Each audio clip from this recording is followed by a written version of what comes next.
Okay, we're fucking set. Alright, gamer mode available. Awesome. Let's fucking We are all go. set. Can you hear ourselves now? Yep. Alright, video Yeah, game I ready. can hear myself. Yeah, they can hear us. I have the Steam audio. Alright, cool. I can hear me and I hate it. I would recommend either lowering the game just a bit or upping us just a bit. Mute that cap guy.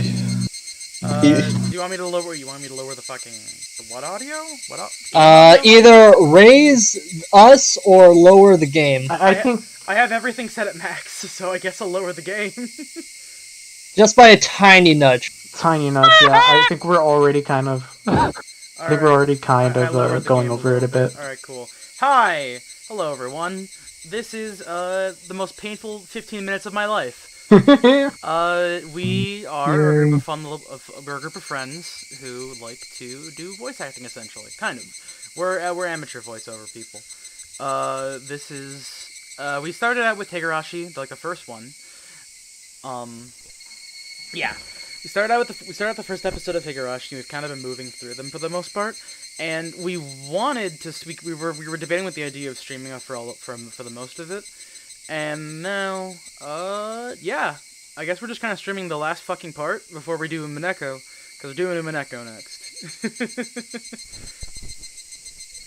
If people would like to introduce themselves, I guess now's the time. How should we go? Should we just go from top to bottom? Yep, Yeah, top sure. from bottom. Top to bottom. Okay, I guess I lead first then. Hey, I'm Digital Joshi, but in the stream it says I'm the #1 canon simp, or I'm the #1 canon stanin. I joined, I think I joined this book club, pretty early. I would say probably at the tail end of episode 1. And kind of stuck with it all the way. And, good friend Orange here had recommended me to go through Umineko, and I did, and, this is the result. So, I am not going to be doing any voices in Higurashi, because I'll be doing, the voices of, Kanon and Genji in Umineko. So, I wanted to give other people a chance who unfortunately couldn't get a role in Umineko, so they can get a chance to speak in here, I believe. Mm-hmm. Can't wait to see it. Hopefully some of the people who follow me from, my DMC5 modding days came by. If not, that's cool. So I guess I'm next. Yeah, AC, go ahead. AC Denton. I've also known as AC Denton or Neil, whatever. But I've been part of the stream stuff recently, and also I've been a part of the thing we've been reading for ever since episode 1. And I voiced Kasai, Kumagai, and my son Okanogi. And yeah, I voiced stuff in book. Bone. Alright, I guess I'll do next. Watashi wa Bone Bar desu. Oh, okay, I'm not gonna do that. I'm Bone Bar. Alright, that's right. Fuck. What happened? I got a stream game. I gotta stream the game for you guys. That's right. Oh yeah, we gotta see it too. I'm Bone Bard. I don't play music. Alright, Shelly, you go. I'm Chelly. I'm pretty new to this thing because I started checking it out around the 7th episode. I'd be pretty excited. I don't really have a lot of speaking roles because I joined late, but I'm looking forward to getting one when we do the thing after Umineko.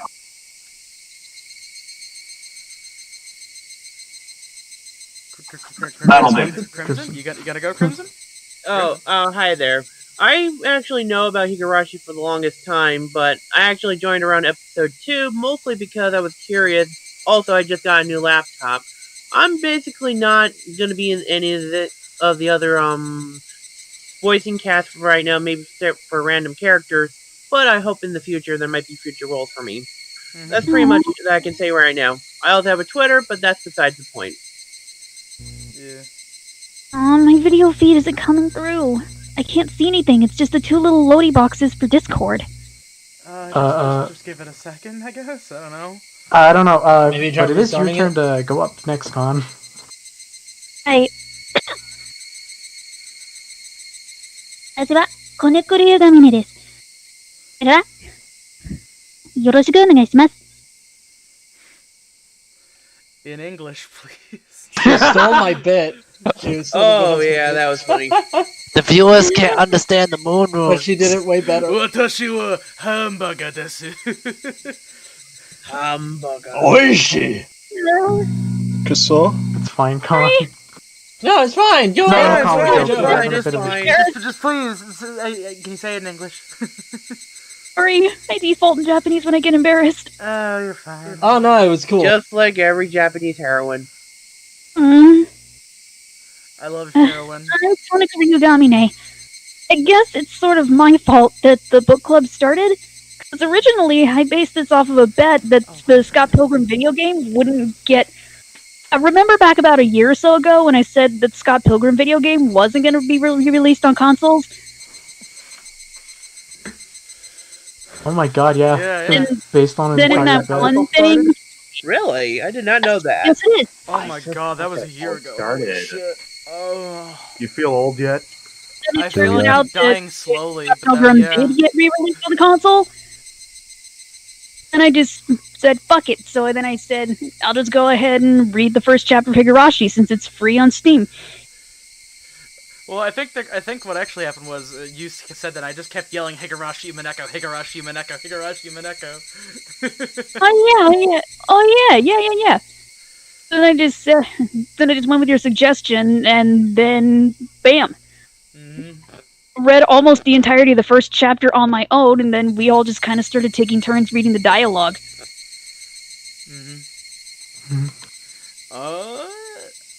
Roboot, you want to say anything? Hi, I'm the only Fantasy Star Online 2 fan of this group. So true. Sure, alright, Nor, go. Hallo, Very- ich heiße Noir Iblis, Americana. God. My name is Noir Iblis. I've been a longtime fan of Higurashi and the When They Cry series for a while now. And I look forward to Umineko coming soon. SDB isn't going, so Simulation, you want to say anything? Hi, I'm Simulation Bard, or Sim Bard, whatever. This is probably the most you'll ever hear me talk. Have fun with the stream. And then, Cap, also you aren't in the Discord thing. I was having connection issues. Anyway, I'll join in a sec. My name is Cap. I served 5 tours with the British SAS in Afghanistan. I don't know what the fucking Umineko or a Higurashi is, but I've been here since December as a military consultant. My job is to voice any soldier or cop that may show up, and also maybe, just maybe, make a funny 2009 era Modern Warfare 2 or Halo joke, because that is my gimmick. I My hope gimmick is King K. you all Rool. enjoy. And hi, Also- oh yeah, sorry, go ahead, fuck, I thought you were done. I was just going to say, Stupid freaking thing would not load for me, so I had to reload my Discord for it. I'm a wanted man in several nations. I cannot share my true name other than Cap. Anyway, And anyways, hi, I'm just an orange boy. I don't know why I'm doing this, but I think it's fun. We're gonna read the episode There of he Higurashi goes! now. I voice Keiichi, Irie, and Oishi, for the fucking book shit. Okay, let's fucking go! Do we not want to, like, share thoughts on... Okay. Well, I guess we can go ahead and do a quick recap. What the? I think what I wanted to ask is, like, do we want to, like, start off on how we feel about, like, the story so far up to this point? The answer is I have mixed feelings about Higurashi for the most part. Most of them good. I definitely feel like a lot of it's a little bit tropey in certain places in comparison to some of Ryukishi's later works. Because keep in mind, for those of you who don't know, I've only really read the When They Cry stuff minus Higurashi. It's basically just been Umineko and Sakonia Phase 1 for the most part. Keeping that in mind, anybody who is currently listening right now, we did not read the weird supplementary material or the DS sections, which I did not know exist until last time. Yeah, we aren't. We definitely aren't reading any of the extra shit on stream. I think also much on to that. support that is that the reason why we're choosing not to is because a lot of us kind of do want to get to Umineko and Higurashi. We've been like doing this for almost a fucking year now, and we're at the end. And a lot of us have been waiting for Umineko specifically, and like we really want to move on to it. We might maybe do it in the future, but that's gonna be like after we've done like a whole bunch of other Ryukushi's works. Yeah, it says the dude who goes by the name #1 Canon Standen. Yeah! Look, my man just loves one piece of furniture. The biggest regret. My biggest regret is that Inumi Neko. I really hope you actually get some sort of clue, because I have seen you with that avatar and that name for a while, and I do not know why it's involved with the chair. They're the reason. Will be answered They're in the due reason. time. My biggest regret. All will be revealed. All truths answered.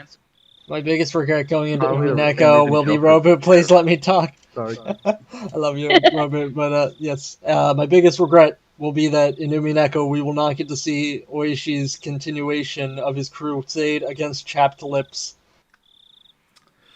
I'm not going to explain that joke. You'll just have to figure it out diegetically. Yeah. Alrighty then. It's time for the Matsurabayashi. At least let it end with him. Sorry. Yeah, you can go. You can go. Sorry about that. You can do the subtitle. I'll do the rest. At least let it end with a blissful dream. The festival accompanying chapter. The riddle you have been entrusted with solving now finally becomes unraveled. What must be done to stop the chain, and what will happen in the ultimate end? It's a showdown between the conclusion you've reached and the one that I reached. There is no difficulty. You should understand that now. I don't like that. I don't like That that. still fucks with me. Go! Stop! Shut up! Everybody, Con, go! Everyone is entitled to happiness. The difficult part is accepting that. Everyone is entitled to happiness. The difficult part is fulfilling that. I too am entitled to happiness. The difficult part is working out a compromise. This is a work. This is a work of fiction. The resemblance to actual persons or organizations is entirely coincidental. Book. Take it away, Orange! Yeah, sure. The study was filled with piles of books and paper. In that study, there was a full-figured old man writing something at his desk with the utmost concentration. There was also a little girl sorting out papers on the carpet. She almost looked as though she was playing with them. But the serious expression she was wearing made it clear that she wasn't. Grandpa, I'm done sorting them out. Thank you. Let's see what happened. Look, there are lots of symptoms with the same...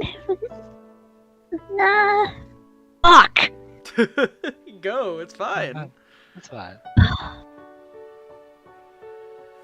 Look, there are lots of people with the same symptoms. It's way higher than the national average. That's exactly what I expected. There's an intriguing treatise over here too. He discusses psychosurgery and civilization. It also predicts the existence of parasites that inhabit the frontal lobe. Fuck. The frontal lobe is what causes emotions. That's right. Emotions are created by the heart. They're just side effects of the chemicals created by the organ known as the brain. If parasites capable of acting on that organ did exist and spread to create a colony, then that colony's thoughts would be unified. So are parasites the cause of the spread of ideology? When did ideologies clash? Is that because different parasites are competing to expand their habitat? That or to expand religion, to expand national borders, or to expand a race. It's hypothesized that our different cultural communities and their conflict are the result of parasites influencing human thoughts. Am I fucking Skullface or something? There are people in other countries who think the same thing as you, Grandpa. Of course there are. There are countless parasites on the Earth, and it's well known that some coexist with their hosts, and some control their hosts. We've also discovered plenty of parasites that infect humans. Yet, despite that, we adamantly deny the possibility that parasites can infect humans and control their hosts. Even the hypothesis of such a thing. Why do you think that is? Humans aren't special in any way. Because that hypothesis would also mean changing our view to see the spread of ideologies from the perspective of epidemiology. If conflicts in ideology can be resolved through debate, then they're peaceful. But if those conflicts occur epidemically, then they become frightening. And if one were to treat bad thoughts or the spread of culture as an epidemic? Think about the Black Plague in Europe during the Middle Ages. A vile infectious disease spread. They forced infected people into hospitals and didn't release them until they completely recovered. Some even died in those hospitals. They burned their corpses. They confiscated and burned everything except those patients touched for fear the plague infected it. They inspected families of infection and forced them into hospitals. So they'd hospitalize healthy people over individual ideas. Replace an idea with a disease. The rest is the same. Patients won't be released until they completely recover. People burn everything that may have been touched by the patient. They force the patient's family to go to the hospital. People are free to think what they will, right? Thoughts aren't pests. If an idea was created by parasites, it would be exactly the same as a plague. In other words, an idea is like an incurable epidemic. So you mean anyone with a different idea is treated like they have a disease? That's right. If we bring this to its logical conclusion, parasites can be responsible for mass murders of people belonging to different races or religions. But this can be seen as justifying genocide. Therefore, talking about parasites and brains has been taboo since the war. What does taboo mean? You know that boss from Smash Brothers? It means something I people don't shouldn't get read involved with. That's why nobody researches these things. Nobody remembers anything about parasites that live in the brain. They assume that parasites which control humans simply don't exist. That's almost funny. How can they prove something doesn't exist? It's just impossible. Exactly. Proving that the devil exists is easy. You have to show him to someone. But you can't prove he doesn't. You can't just show somebody something that doesn't exist. It's almost as if the parasites in the brain are controlling people so they can keep their own existence a secret. Me and my grandfather shared a happy laugh together.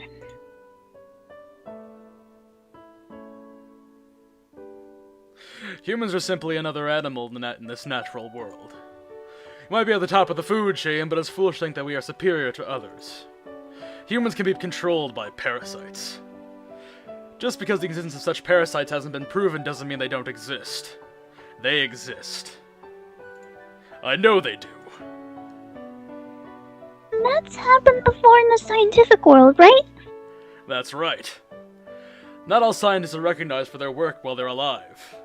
There were many who were ridiculed and couldn't prove their theories to be true. But, Grandpa, I hope your theory will be recognized before you die. Otherwise, it would be so sad. Don't worry. God doesn't ignore people who work hard. Hard work always pays off in the end. But when will that happen? Nobody knows when God is going to descend from heaven. Just like you never know when you'll be robbed. So we always have to be alert and ready. So that we don't miss our chance.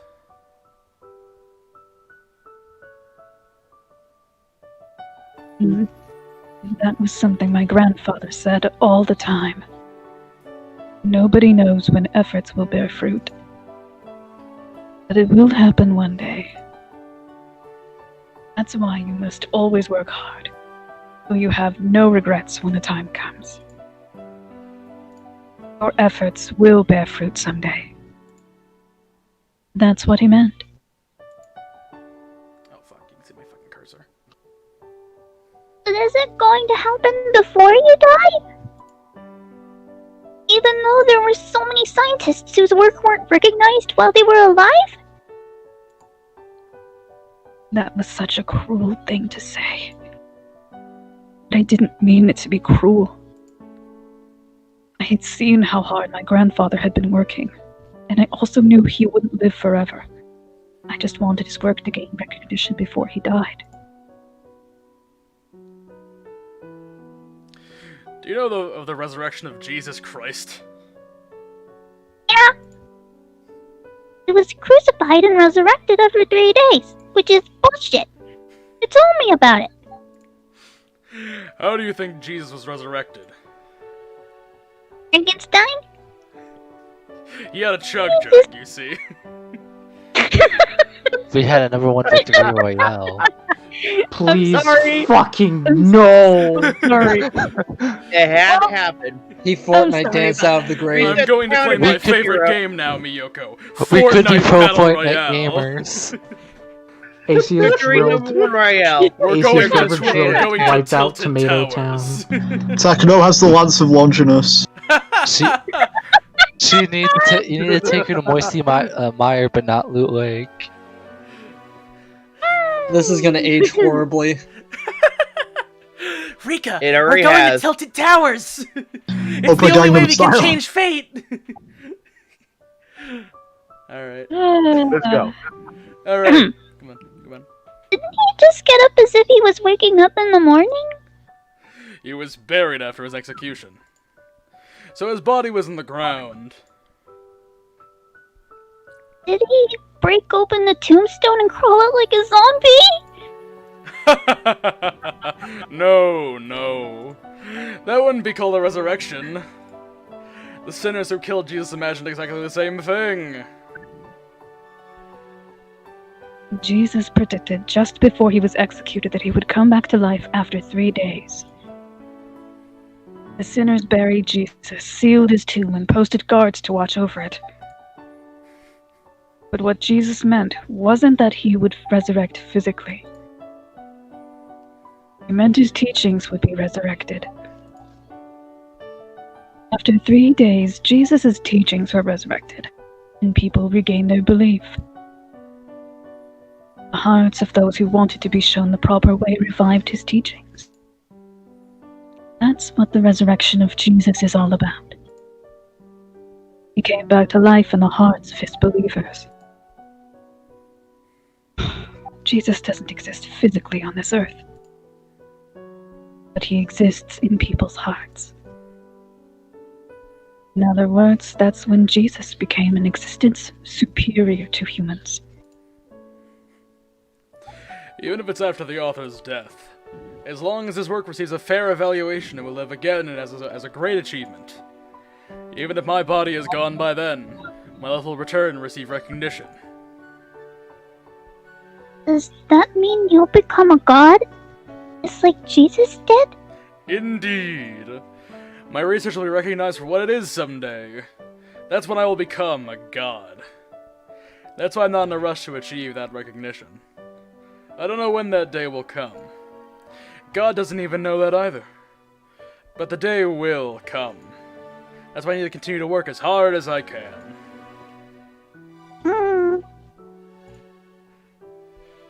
It was very sad to hear my grandfather say his life would end one day. He wasn't ill, and he didn't only have a few years left to live. But set next to the average lifespan, his remaining years didn't look like much. The only person left in my life was my grandfather. So I didn't even want to consider what it would be like with him gone. Grandfather must have remembered that I didn't like to talk about that subject. With a tender smile, he gently patted my head. Of course, I want my research to be recognized before I die. I will do my best. Yeah. I'll do my best to help you too. I purposely didn't mention the before you died part. I caught myself before I said it. Thank you. That makes me very happy to hear. Grandfather smiled in satisfaction. His research wasn't exactly outrageous. He wasn't trying to uncover the mysteries of the universe. He was only searching for the possibility that parasites could be responsible for human behavior. Nothing more than that.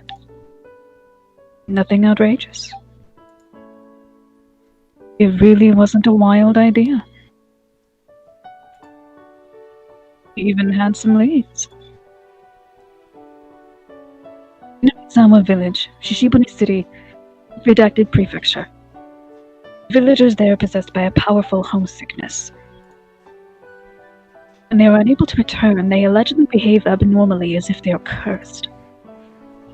There are also some bizarre rules in place in the village based on their belief system. When he was working with the military during the war, my grandfather noticed similarities between the people in Hinamizawa and assumed that some kind of existence was responsible for their odd behavior. He'd been researching it ever since then. In the middle of the 20th century, numerous strange diseases were discovered all over Japan. Most of them were caused by infectious parasites, and people started to pay attention to this forgotten field of study. Grandfather's research was simply one of those investigations into such diseases. Therefore, he believed it would be published amongst other research and attain recognition soon.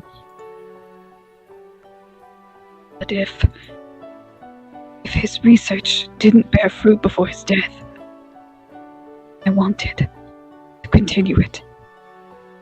I wanted to continue his research. Grandfather taught me resurrection isn't something that happens physically.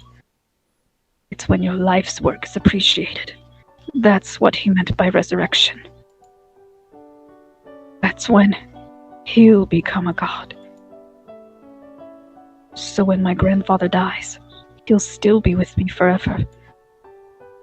I wouldn't have to be alone ever again. I will always be with my grandpa. Our works will gain recognition, and we will both become gods, gaining eternal peace. I will make my grandfather into a god. I will become a god. Therefore, we will be granted eternity. We'll be together forever and ever.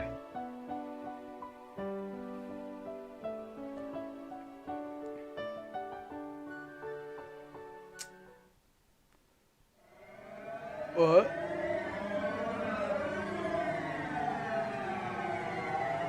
Who? What the fuck? I think This is I ominous. love Batman Arkham Asylum. I'm assuming Takano. This is some really intense music right now. Sounds like death. You know, it doesn't help that my fucking monitor is flickering a little bit, so it seems like the light's kind of like buzzing. This It is, doesn't help that the restaurant Oh, down the God. street is surrounded by please. ambulances and cop cars right now.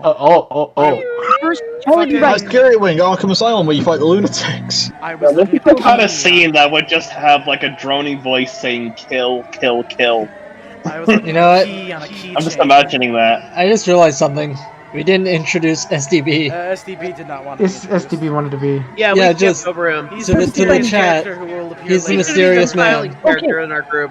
The key was So labeled is it the- Henhouse. I don't know. I'm just gonna go as if it's like some random dude. But the lock Erika was trying to open didn't belong to that door. It should have opened effortlessly. This is what was supposed to happen. But it didn't open. I noticed beads of sweat forming on Erika's forehead. She was the one who came up with the idea. Erika was starting to panic. The rest of us started to panic too. Oh, never mind. See you. Only opens the hen house.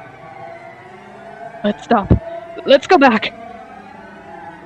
Shush! We're supposed to be cleaning out the hen house. If they found us back here, they found out why we were here and why we were trying to open up the lock to the back door. And all four of us were sure to be sentenced to splayed pigging. Huh? What? What? What the fuck? That is some creepy shit. Don't think about it! Oh, how much you want to fucking bet this is Saint Lucia's or some shit? Not really. Don't panic, Eriko. That key opens this lock, right? You already tried it, right? You shut up for a minute! This is the right key. It's just hard to open, that's all. She was almost shrieking. Our hearts were pounding loudly. It was as though the sound of our heartbeats was echoing throughout the hallway. And at that point, we heard footsteps that didn't belong to a child.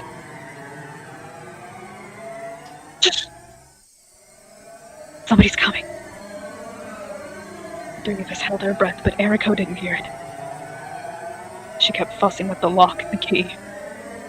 As if everything would be okay if she could just open the lock. Eriko, somebody is coming, be quiet! No, this is the right key! I'm not dreaming. I already tried, and it opened! Come on, why isn't this working? When this lock is open, we can be happy, and we can say goodbye to this hell! Eriko, someone's coming!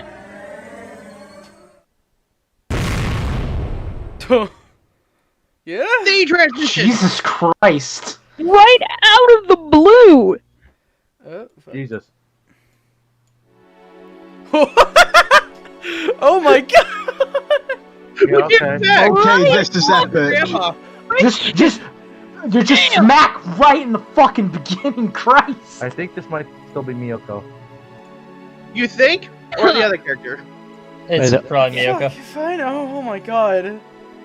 Like, I feel like I keep getting fucking shot in the chest every time something happens. Ooh, this is gonna be Shot good. in the So- heart, and you're too late. No, you know what this is? It feels like we're reading a David Lynch novel. You know what? If I'm being 100%, I'll take this over than some of like the fucking slowest parts of Higurashi. This has been good. Oh yeah. Yeah, go, Kaneko. My father and mother died.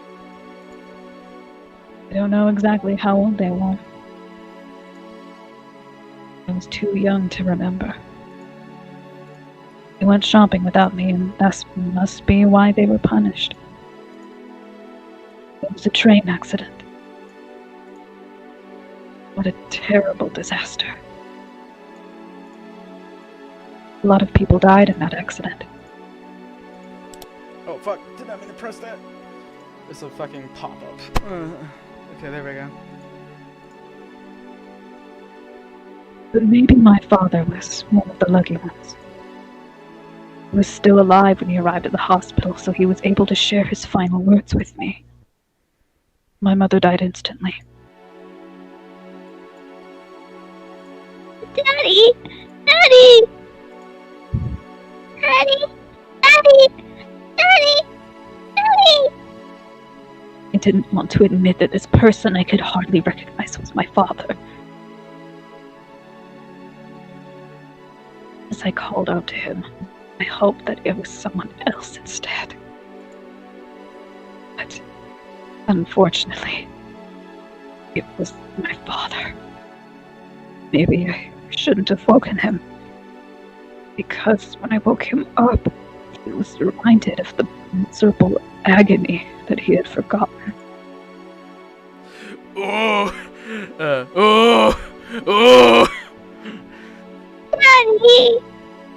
Daddy! Daddy! Daddy! He tried to move his right arm so he could pat my head. But his arm was wrapped in bandages.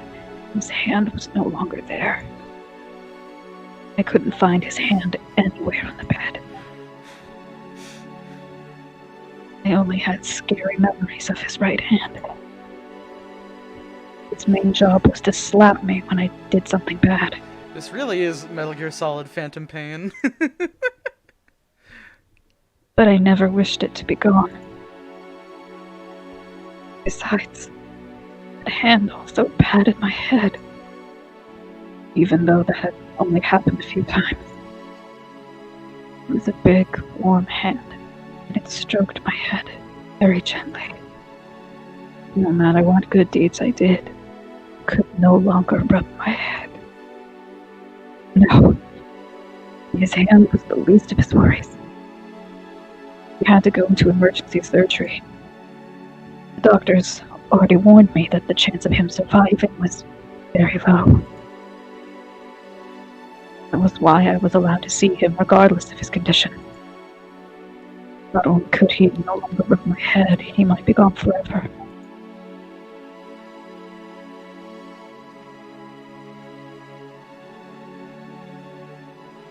Daddy, the surgery will make you feel better, right? Daddy, you'll get better, right? Right? Listen carefully. Your daddy might not make it. Even if I die, you have to be strong, okay? No! No! You'll get better! The doctor's going to make you all better! No, you're not going to die!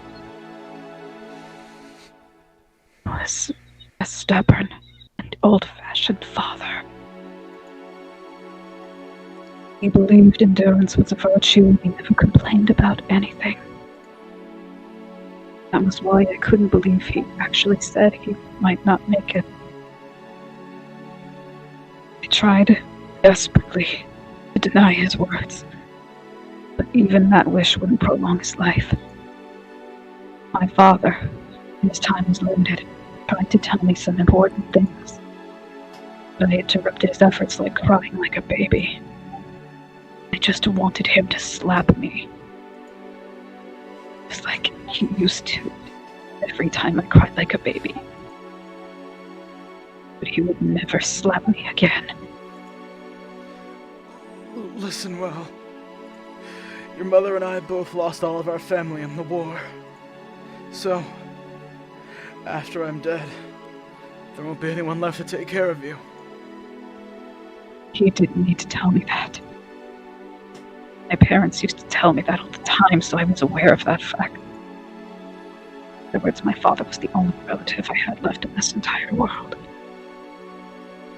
If I die, you can count on Dr. Takano. Dr. Hifumi Takano. Can you say it?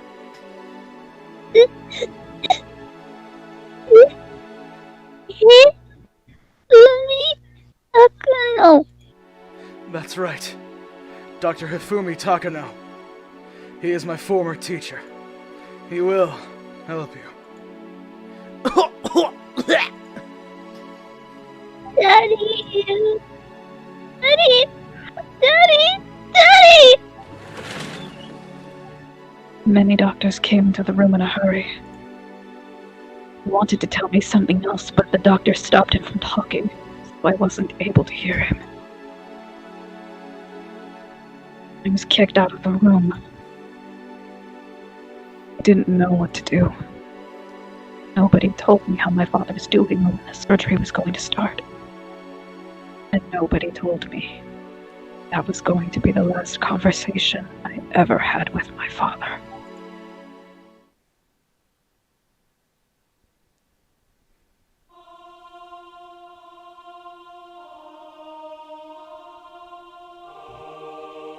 I think I asked people at the government office about Dr. Takano.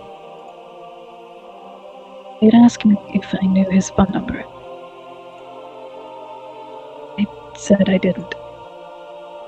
Then they didn't ask me anything further.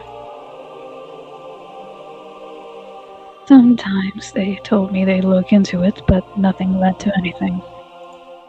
Typical. They couldn't find me a guardian, so I ended up going to an orphanage. At the time, there were plenty of orphans from the war, so although there were many orphanages around, they were all full. There were also some orphanage groups run by civilians. I was sent to one of those civilian orphanages. Not to be confused with an orphanarium. There was no profit to be had in taking in an orphan in the first place. Oh, I thought those civilians who were running orphanages must have been very good people.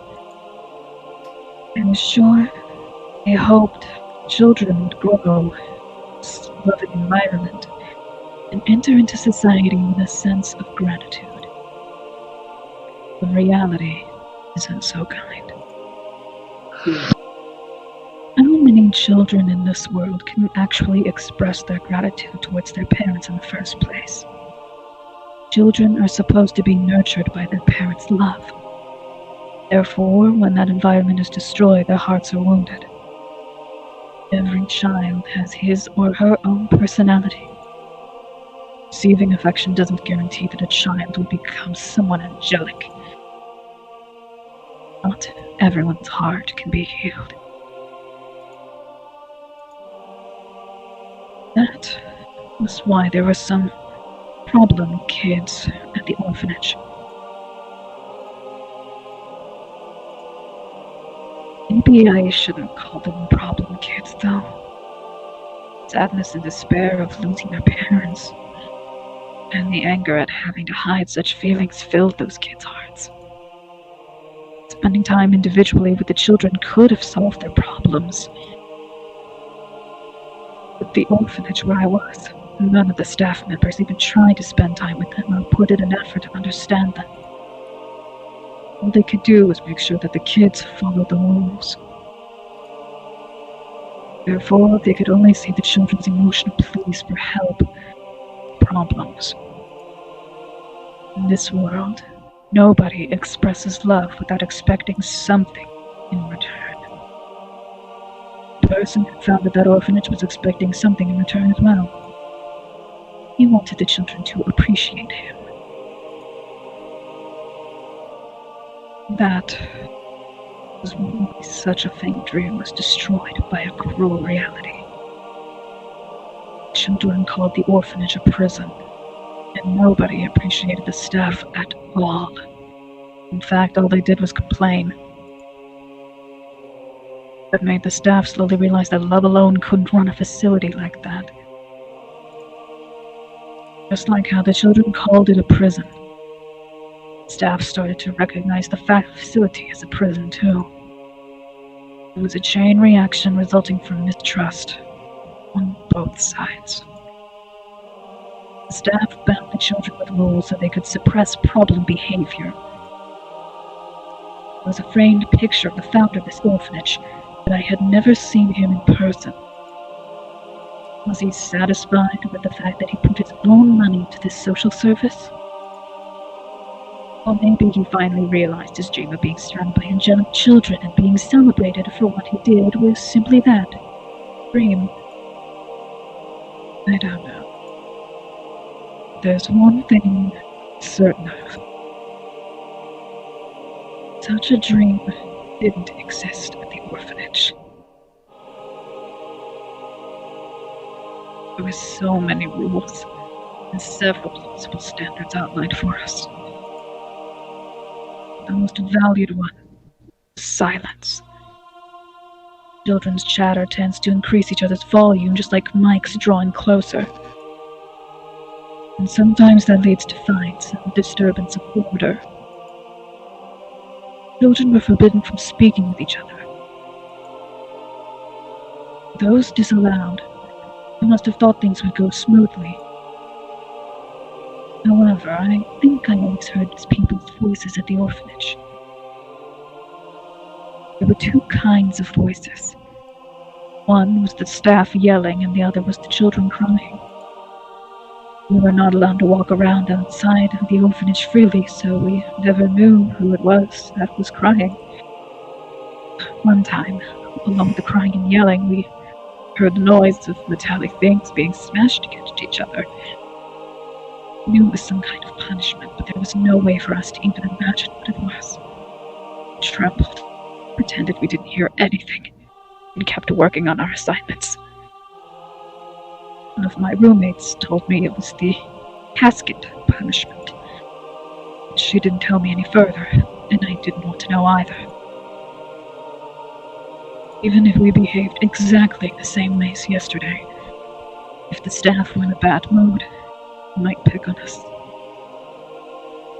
So, even if I didn't want to know, I might suddenly find out what the casket punishment is one day.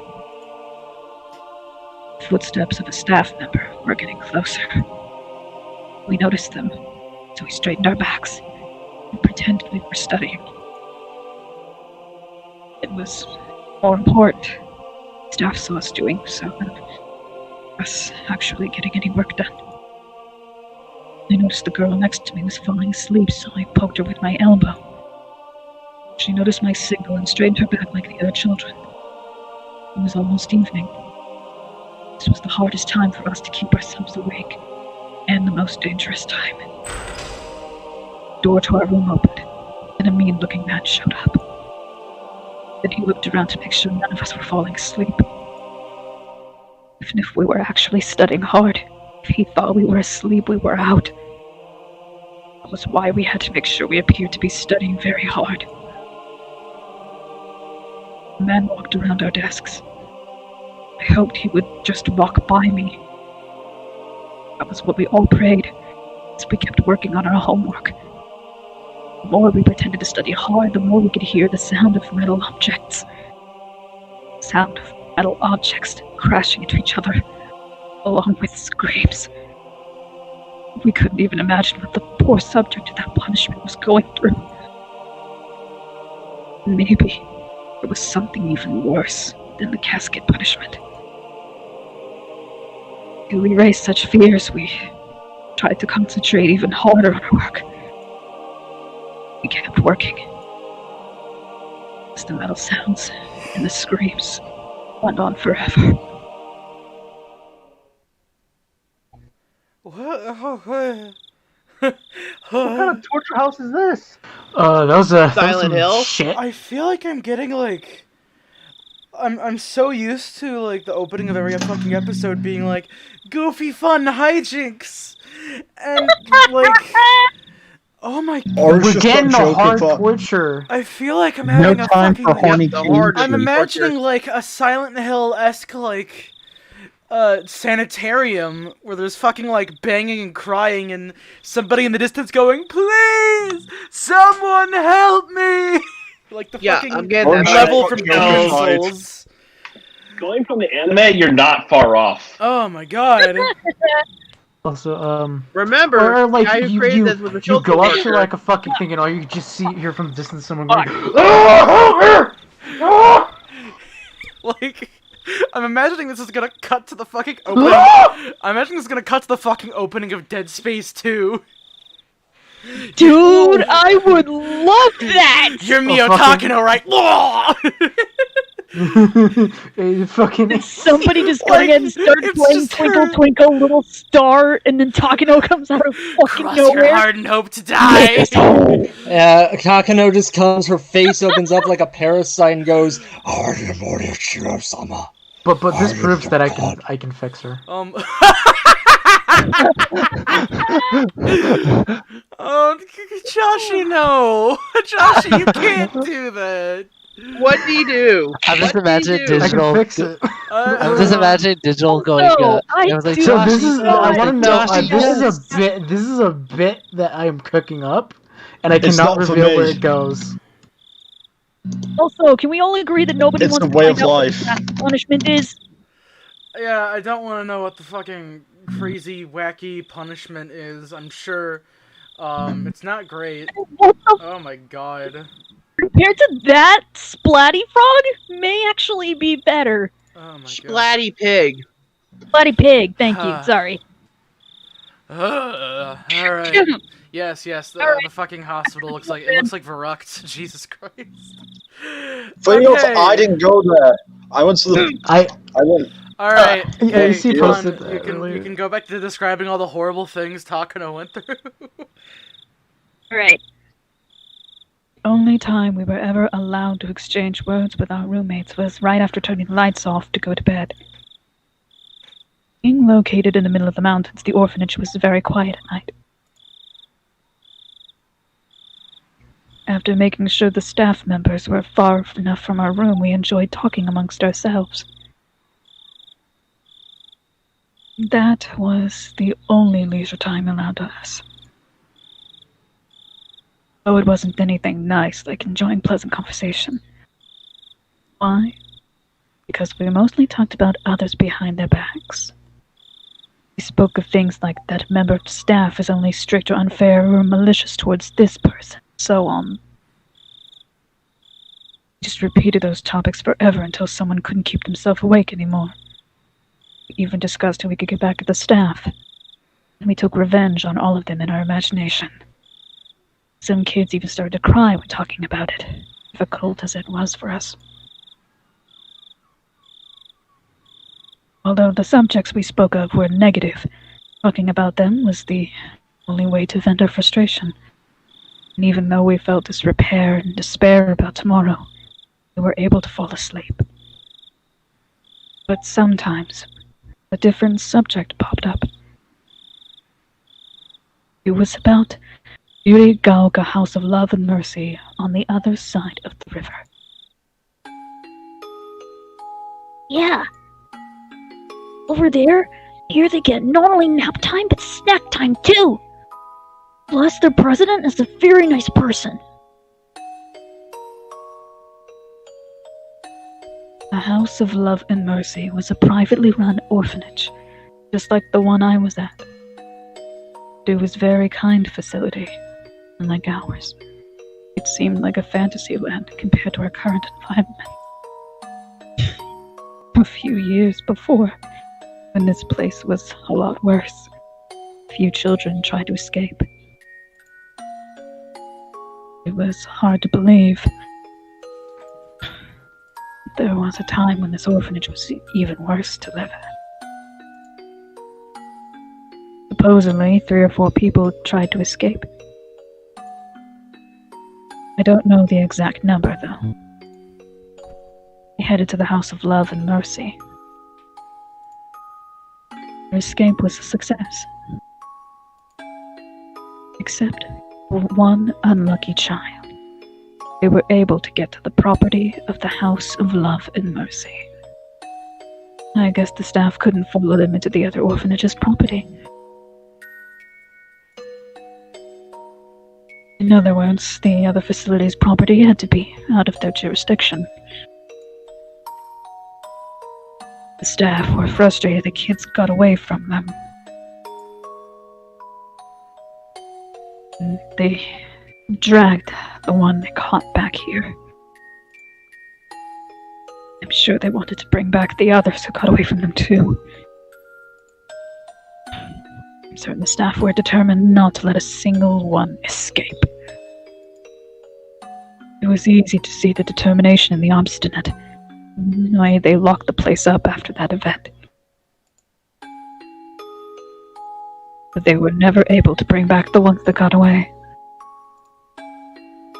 No matter how much the staff were mortified, they couldn't reclaim the children and punish them. In other words, if you could make it to the House of Love and Mercy, then you could escape the evil clutches of this hell. On the other hand, the one they caught went through such misery afterwards. Yet the exact details of how he was punished were never passed down. All that remained were ominous phrases left by those who knew him at the time. The drowned ducky, the mashed caterpillar, the splayed piggy. I can't even imagine what kind of punishments they were. The only thing I can say is that those punishments were supposed to be far more harsh than the casket punishment, which was the most cruel punishment I knew at the time. I can only imagine how horrible those punishments were from their ominous names. After that, the captured kid's wish came true, and he was able to leave the orphanage. Was he able to leave this orphanage safely and enjoy his freedom while breathing in fresh air under the blue sky? Well, according to the rumors, that wasn't what happened at all. While he was playing in the boiler room, he slipped and fell, injured his brain, and died. The children were instructed not to go into the boiler room after that incident. Everyone knew the boiler room was always locked. So everyone knew he was killed. And not just that. He was killed after being tortured. He was killed to teach the other children that they should face hell on Earth if they tried to escape. But those who faced that risk and made it out obtained ordinary, average lives full of love and mercy's namesake for far better conditions than we lived in here. Maybe the House of Love and Mercy was really heaven. Maybe all the orphanages are pretty much the same. But compared to my orphanage, I bet anything else would have been better. Even if someone escaped successfully, the police would catch him. And he'd be sent back to the orphanage, which would be pretty much the same as being killed. However, if he could reach the House of Love and Mercy, they'd take him in. They wouldn't send him back. By talking about escaping to the House of Love and Mercy, we were trying to forget how cruel reality was to us. And one day, the leader of our group, Eriko, said to us quietly, "Did you try to escape if you had a chance to?" Who didn't want to escape from here? It was a rather foolish question. But that wasn't what she meant. If there was a chance to escape, would you take that chance? Knowing what you had to go through if you got caught. That was what she meant.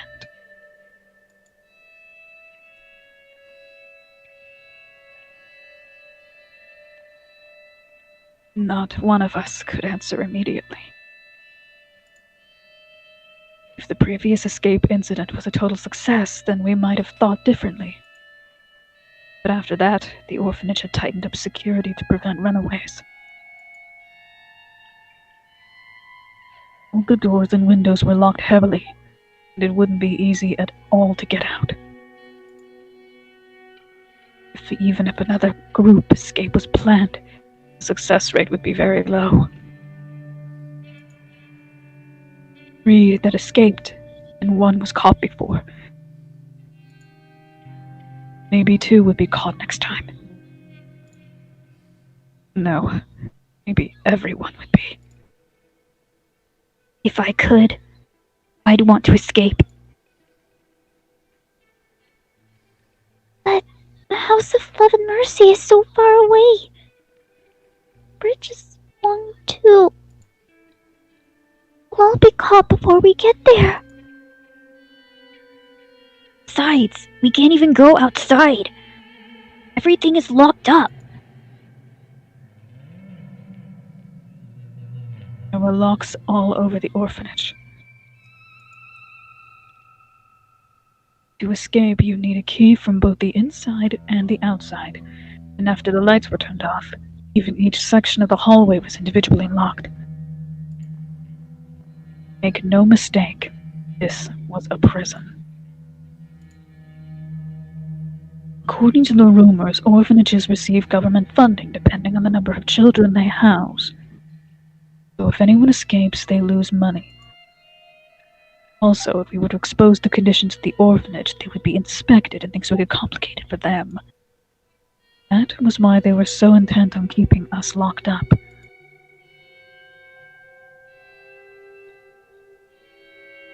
Sure, if there was a chance, I would want to escape. But realistically, there's no way we could. Every door is locked.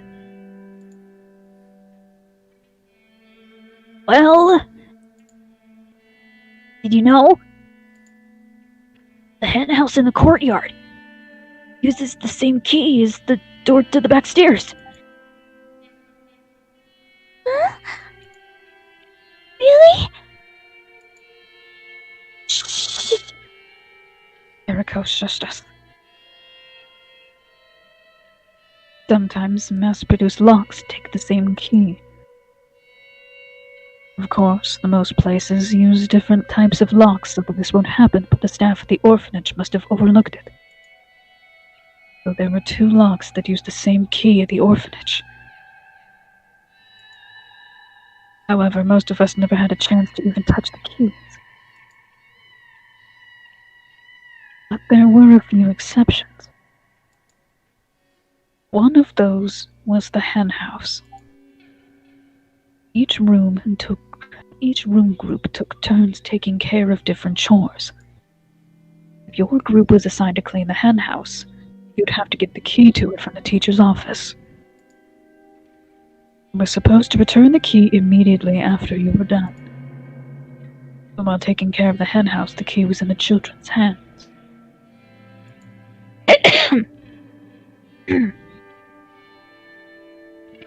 While the staff would occasionally come to check around, they couldn't keep an eye on us forever. Eruko-chan, you are thinking about using the key, are you? Let's not, okay? It's too dangerous. Of course it's dangerous if there's only one of us. But it's different if we're in a group. Wait, why? You know why only one kid was caught the last time they tried to escape? They were desperate. And so, to escape as a group, they did something to increase the chance of success. That was why only one of them was caught. What they do? They scattered as they ran. They dashed in different directions. They waited until the day when there were only a few people working at the orphanage and ran this way and that. And so, although it all depended on luck, it would increase the chance of success for sure. On your own, you'd probably have no hope. But if the staff were to chase after other children, your own chance of escaping successfully would increase. In other words, Eruko was inviting us to escape with her. The more children joined, the more each of our chances would increase. But among us, there were the children who tattled to the staff for their own benefit. So she had to be very careful about whom she talked to. Eruko must have trusted us a lot. Eruko, me, Tomomi, and Kikuko. 4 children. Do any of you want to stay here a day longer? The 3 of us shook our heads.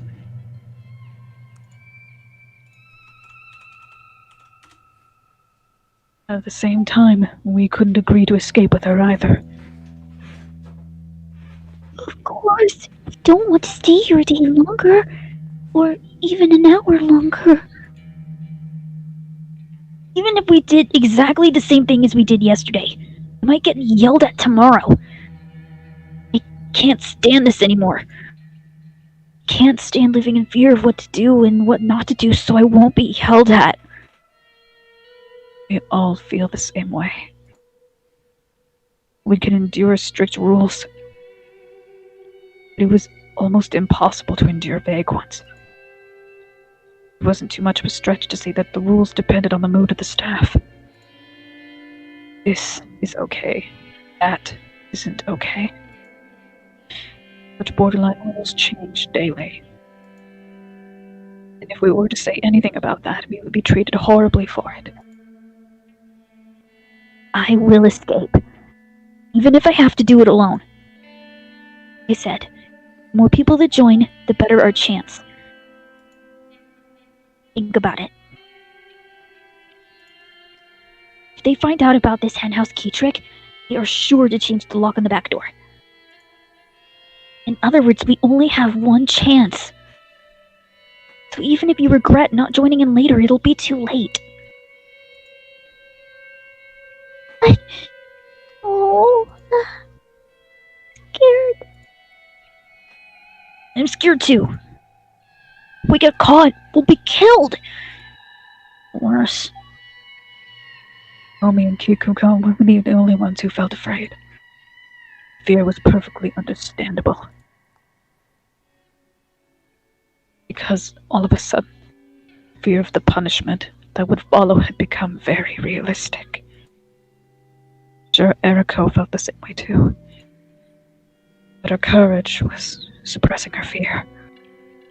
Because of that, she shared her idea with us. So, do you plan to stay here forever?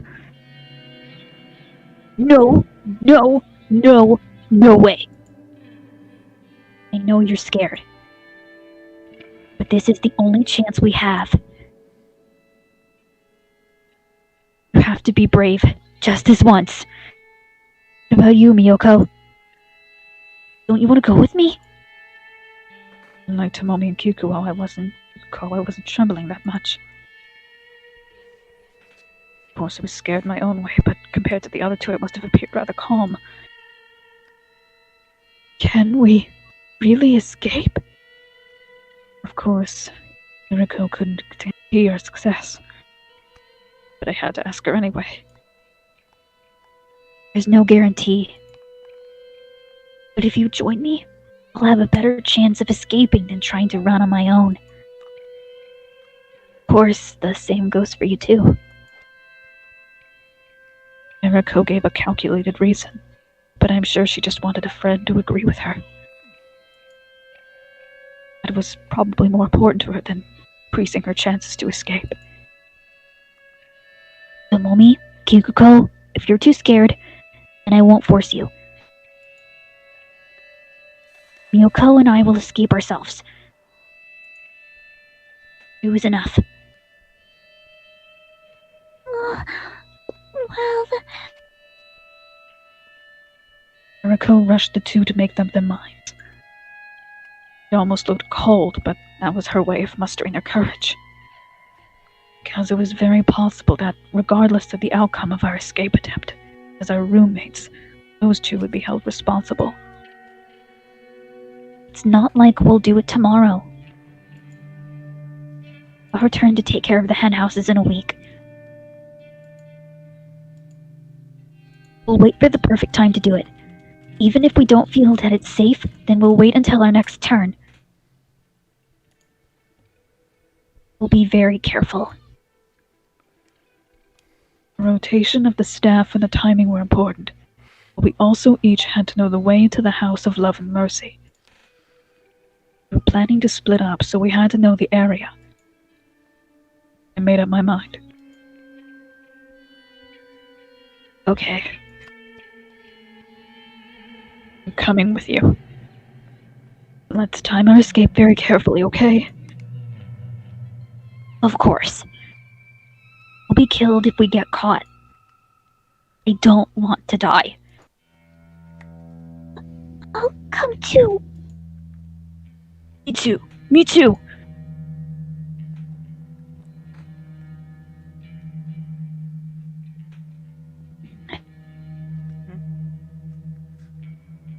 You there, Con? Sorry, I had to take a drink. Talking for a while like this really does do a number on the throat. Yeah, no problem.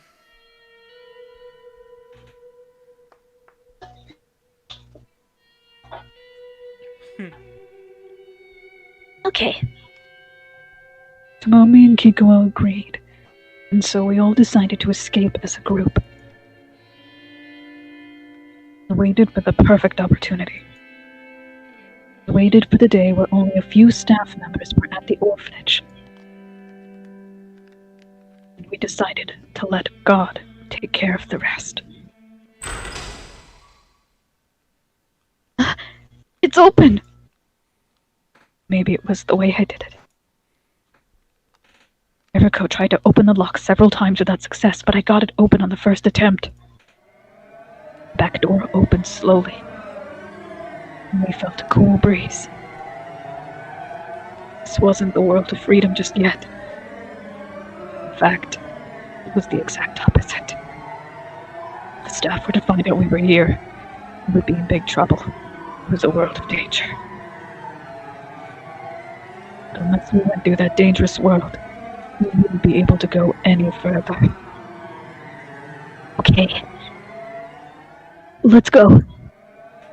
I think Eriko wanted to say that. We were planning to leave with that as our cue. But what we heard instead was Eriko's voice. What are you kids doing here? We started to run. It was raining. We all got soaked immediately and our clothes stuck to our skin. While that would normally be very uncomfortable, we couldn't even stop to think about that. We could only keep running in the rain. We were dashing on gravel, but it felt more like trudging through a muddy rice field. Feet kept sinking, and I couldn't pull them up.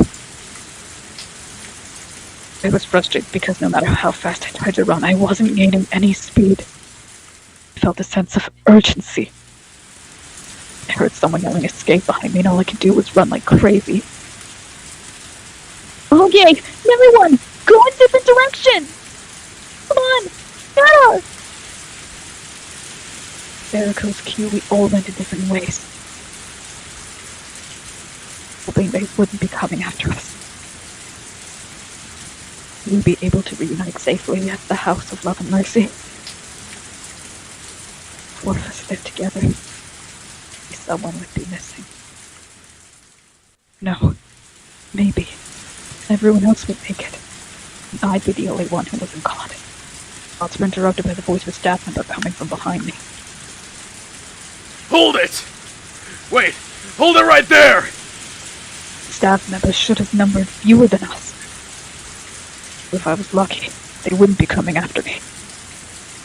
Praying that the staff voices I heard in the distance weren't after me, I looked back for a moment. If I had time to turn around, why didn't I take another step forward? Why didn't I try to escape further? Turned around, I felt a huge hand cover my face. Pinky finger slipped into my open mouth. The hand grabbing my face shoved me into the muddy gravel. Of course, I didn't stay quiet. I fought back. And then I saw his face. It was the scariest face I'd ever seen. I realized it immediately. Only wanted to capture me alive, to use me as an example.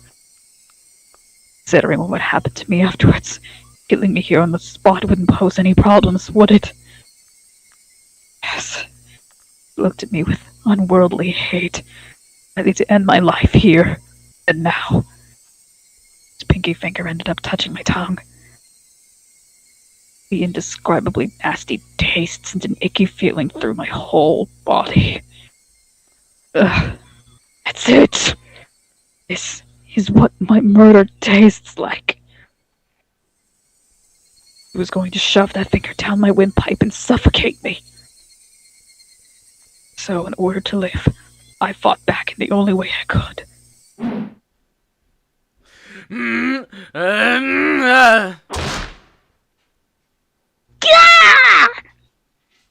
Something warm filled up my mouth. Felt like swallowing blood after a nosebleed. I spit it from my mouth and ran without turning around, leaving behind the staff member clutching his pinky finger. You little shit! Damn you! I'll kill you! I heard his roars echoing behind me. It wasn't a man that was after me. It was a beast. He had no interest in capturing me. His only goal was to see me dead. His shoes had slipped off. I wore sneakers. They came off easily when I was running like mad. My bare feet struck the gravel over and over. It was painful, but I didn't care. Because if I stopped, I knew what would happen to me.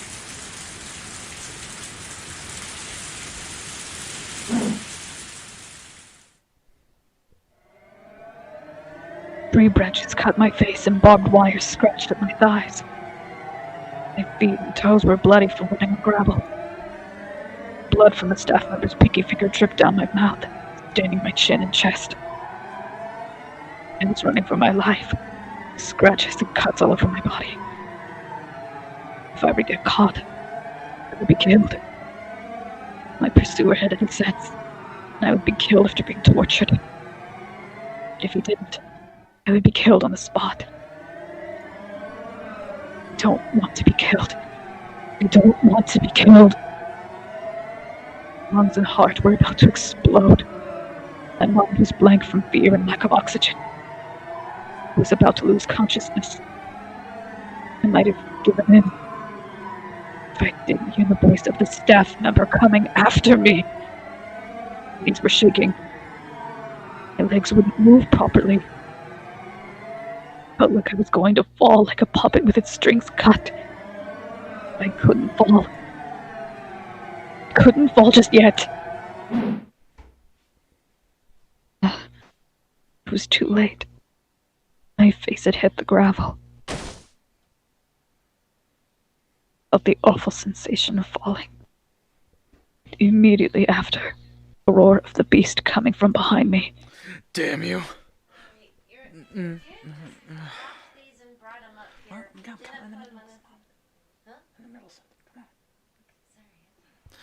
Damn you! My finger!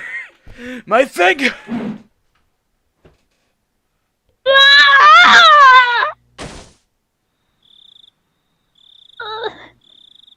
I think this is adult talking out now.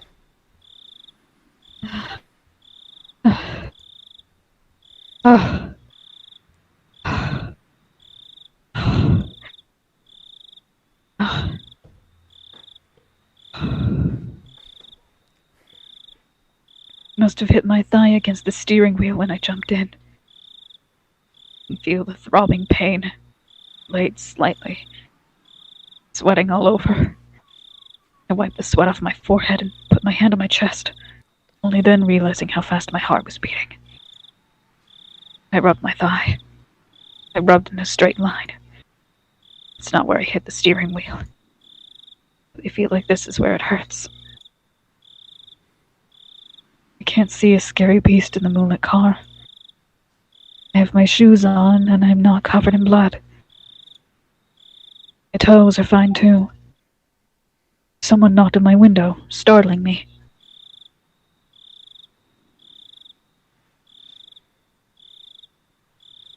Random dude, go. Major, it's time. Oh. Thank you. I wanted to take a nap, so I told him to come wake me up in an hour. Maybe an hour was too long. Too long a nap actually makes you feel tired.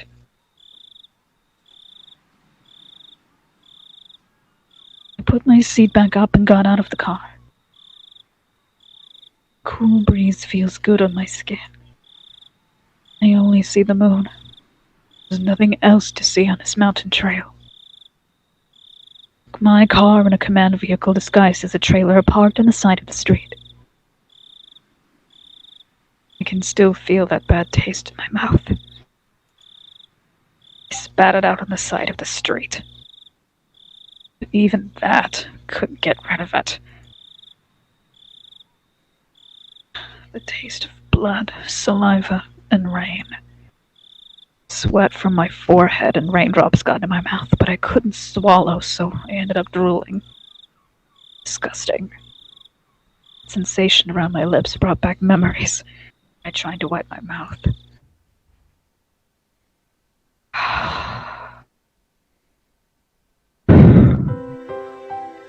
Maybe I'm nervous. That's why I had such a bad dream. I think there's a coffee machine in the command vehicle. An unpleasant cup of coffee will wake me up. So, has anything happened yet? No, not yet. Just got Gifu's schedule checking. Everything is okay over there. I see. Hey, could someone make me a cup of coffee? Sure. Cream and sugar? Just cream, please. No, please put some sugar in too. I still have a bad taste in my mouth. Feeling of biting and crushing his little finger and his filthy blood filling my mouth. Disgusting. I'm sure a sweeter cup of coffee will wash down that bad taste. Also wake me up from my nightmare completely.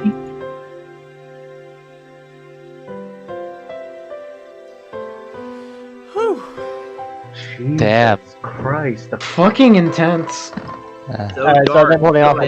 couldn't listen half the time. Was there supposed to be an opening? Because I swear to God, I thought. I think there is. I just realised I forgot to do the fucking Cockney accent.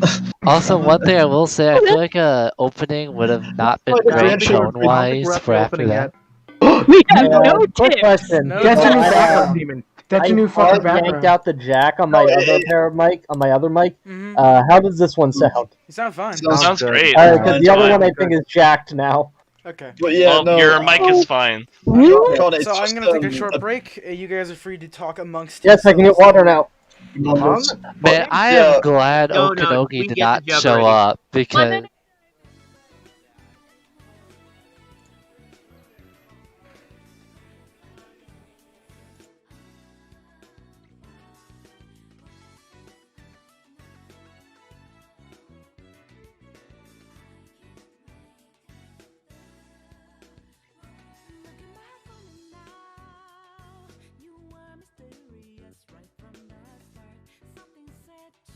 BT background Dubs the is, stream can't actually hear us. Good. Oh wait, they can. they can. I gotta say, the anime made it sound even more hopeless because they didn't have a place to go.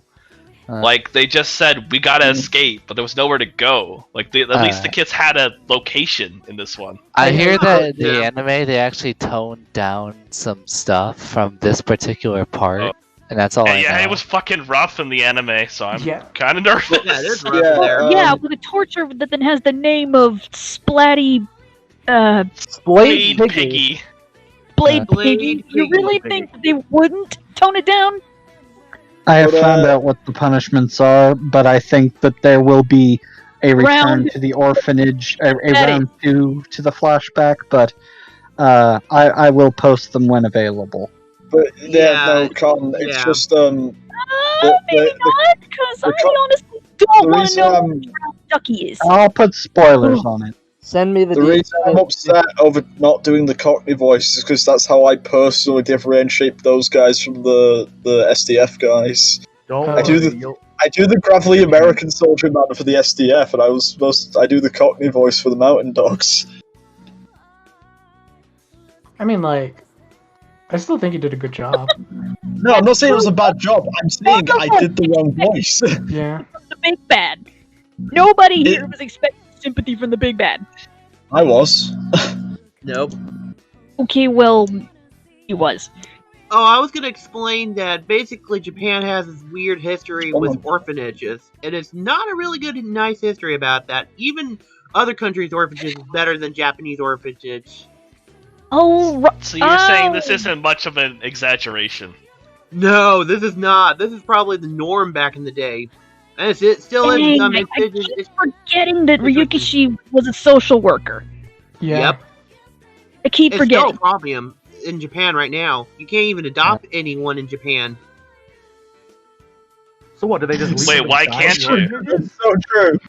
It's because of some cultural bias of keeping families together and some other weirdness about that. Oh, bullshit. I was an unwanted child. Yeah, it sucks that I missed that part of that introduction part because I was just switching mics to see which one worked. I was gonna say, Teammates, friends. yeah, that shit The hell was with that? yeah. Also, I really hope someone else takes over for reading, because, wow, that was a lot. Con, I'm gonna be real with you. From what I've seen from this future chapter, it's gonna be kind of hell. The For Takano you. show. Yeah, there is a lot of Takano. That's all I'm gonna say. There's a They lot of explain the Takano, backstory. and I'm assuming that we will get to the other characters. Get a lot of water for that throat. That sounded weird. No, it did not. Yeah, that did not sound like anything normal. Yeah, to be It honest, that requires one a was lot of, actually like, pretty water to like fine. moisten your your throat for this. Like I do just Pepe. get a jug of water so that way you're hydrated and your throat's not like dying. Yeah, just chug with us. I need a lot of water for Pepe. Pro Fortnite gamers. Okay, so while we're waiting for Orange to get back, can we get Never Chug mind. Jug with you in the Rena voice? Never mind, it's there.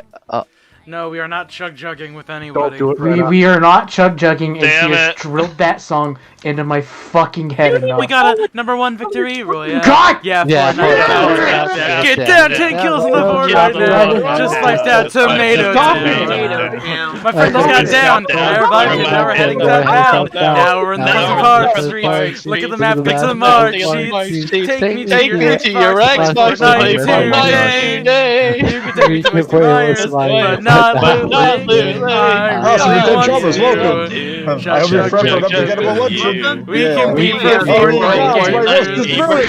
But what if I would purchase fast food disguised as my own cooking? Oh, delightfully devilish, Seymour. Superintendent Chalmers, I was just searching my calves and what a I'm not doing the whole thing. God, we were fucking... isometric I know the whole Fun thing. fact, we were singing that over some fucking Persona music. I was the loading screen theme. I want you to know. I want you to know. was right. I can do all of steamed hams from memory, but I'm not going to do it. Thank you. You guys are fucking weirdos. So wait, is that what you love video about supposed us. to be the orphanage guards? That would be a thing, actually. Orphanage guards. Yes. I am not voicing one of those all guys. the orphanage girls are going, yeah, we got a #1 victory, Royale! No, Yeah! stop, please. Oh god, No. not to make light of it because we'd be dead inside otherwise. Look, fucking, there needs to be an edit of that manga panel with the guys chasing them and they're all just going, Amogus, Amogus, Amogus. Does there need to be that? All I'm saying is I make one Yes. joke about fixing Takano, and then we start singing Chug Jug, and it's like I'm the fucking weirdo. You're the I don't even know what the hell that is. John Fortnite is a normal man. Chug Jug is the Fortnite John song. Fortnite. John, I prefer Chain I'll send it to Fortnite. you. It's a bad Fortnite meme song. I love my son Sam's Undertale. Okay, I had my third glass of This water. is the only version you need, Con. Check this out. Warm liquids. Man, the chat loves this. The chat, that's just us. Who cares? In the Yeah, mood. fuck you, chat. Random hotel employee, activate. I'll do it. Sure, go.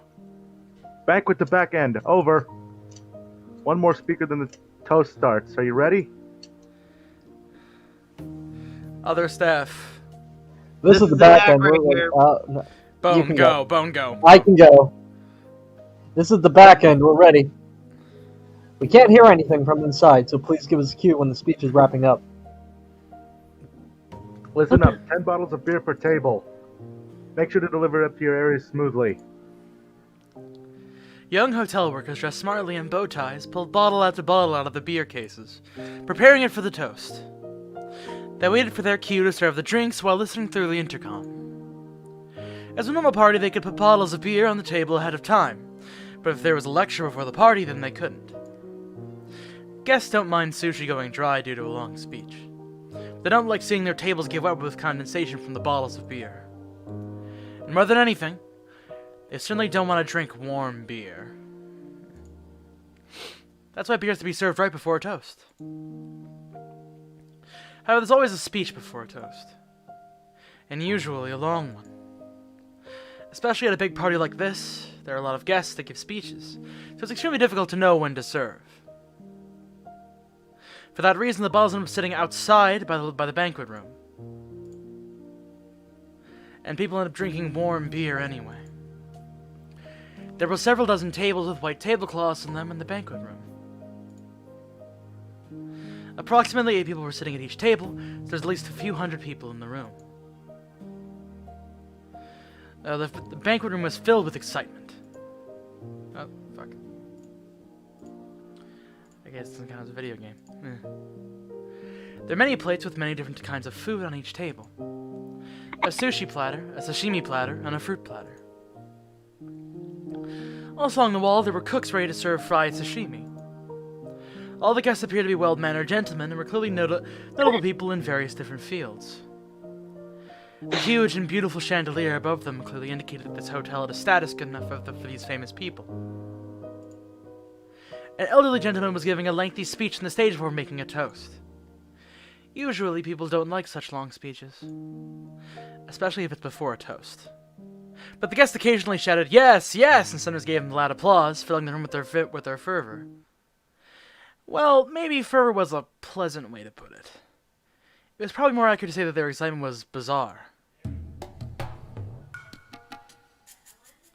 Which country would actually teach people not to show respect towards their own flag? There are no others. It's happening only in Japan. Everybody, that's right, that's right! Yeah! I tell you what. Oh, Japanese right! Is forcing people to respect their national flag and anthem an obstruction of freedom? It's a foolish idea. Listen, love for one's national flag and anthem comes naturally to all. To know ourselves, to know our culture, to understand our history and our country itself. Those are the things that make you realize that you're a Japanese citizen, that make you understand the part you play as a citizen of this country. And the feeling you get from that is love towards your own country. However, those anti-Japan teachers are proclaiming its militaristic brainwashing. Those stupid claims are wrong. What are those people doing anyway? They're teaching our children to hate being Japanese. They're the ones brainwashing them with this self-destructive education. They're teaching our children that Japan should be ashamed of itself, and that they should be ashamed of being Japanese. Forget who you are and deny your country. That's what they're teaching them. These innocent children listen and believe such nonsense. Of course they do. They go to school and learn things, right? If their teachers teach them that, of course the children believe it. Can you believe such corruption exists? We must do something about this country's education now, no matter what it takes. The sound of applause filled the banquet room. All the gentlemen agreed that and expressed that they felt the same way by cheering him on. After that, a gentleman wearing a cloth sash approached the stage. The hall welcomed him onto the stage with a round of thunderous applause.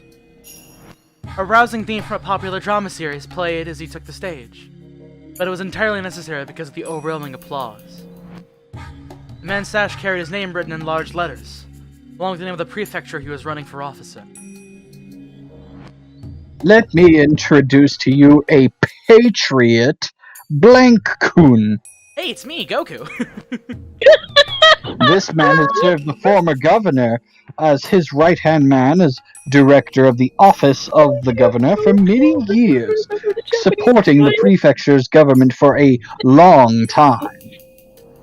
Since the previous governor has decided to retire, he was appointed as the next governor.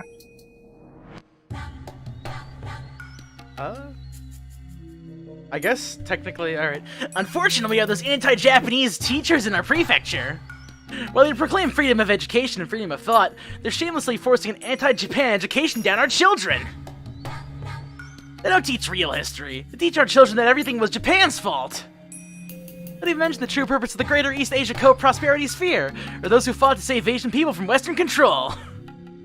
They're talking about how many Asian countries were actually Western colonies before Japan stood up for our freedom during the war. Our country's been recovered amazingly since then, yet our children don't know any of that, because the teachers don't teach them. How truly, truly sad. I can't stand the fact that those anti-Japanese teachers are actually teaching our children alongside those teachers who take teaching seriously They are insulting our educational institutions! I'll become a governor and get rid of those teachers. I will straighten out our education system and make sure our children will grow up to be decent young people who can carry out on Japan's future. I'm feeling personally attacked right now. He, Blank Kun, announces his candidacy for the next year's prefectural governorship. We appreciate your support for him. I promise, I will straighten out Japan's education system. Thank you for your support. Again, the banquet room filled with applause. Everyone was receiving a standing ovation. I need to explain a bit about this banquet before you misunderstand. It wasn't the conference of a political association or a lecture by a political candidate.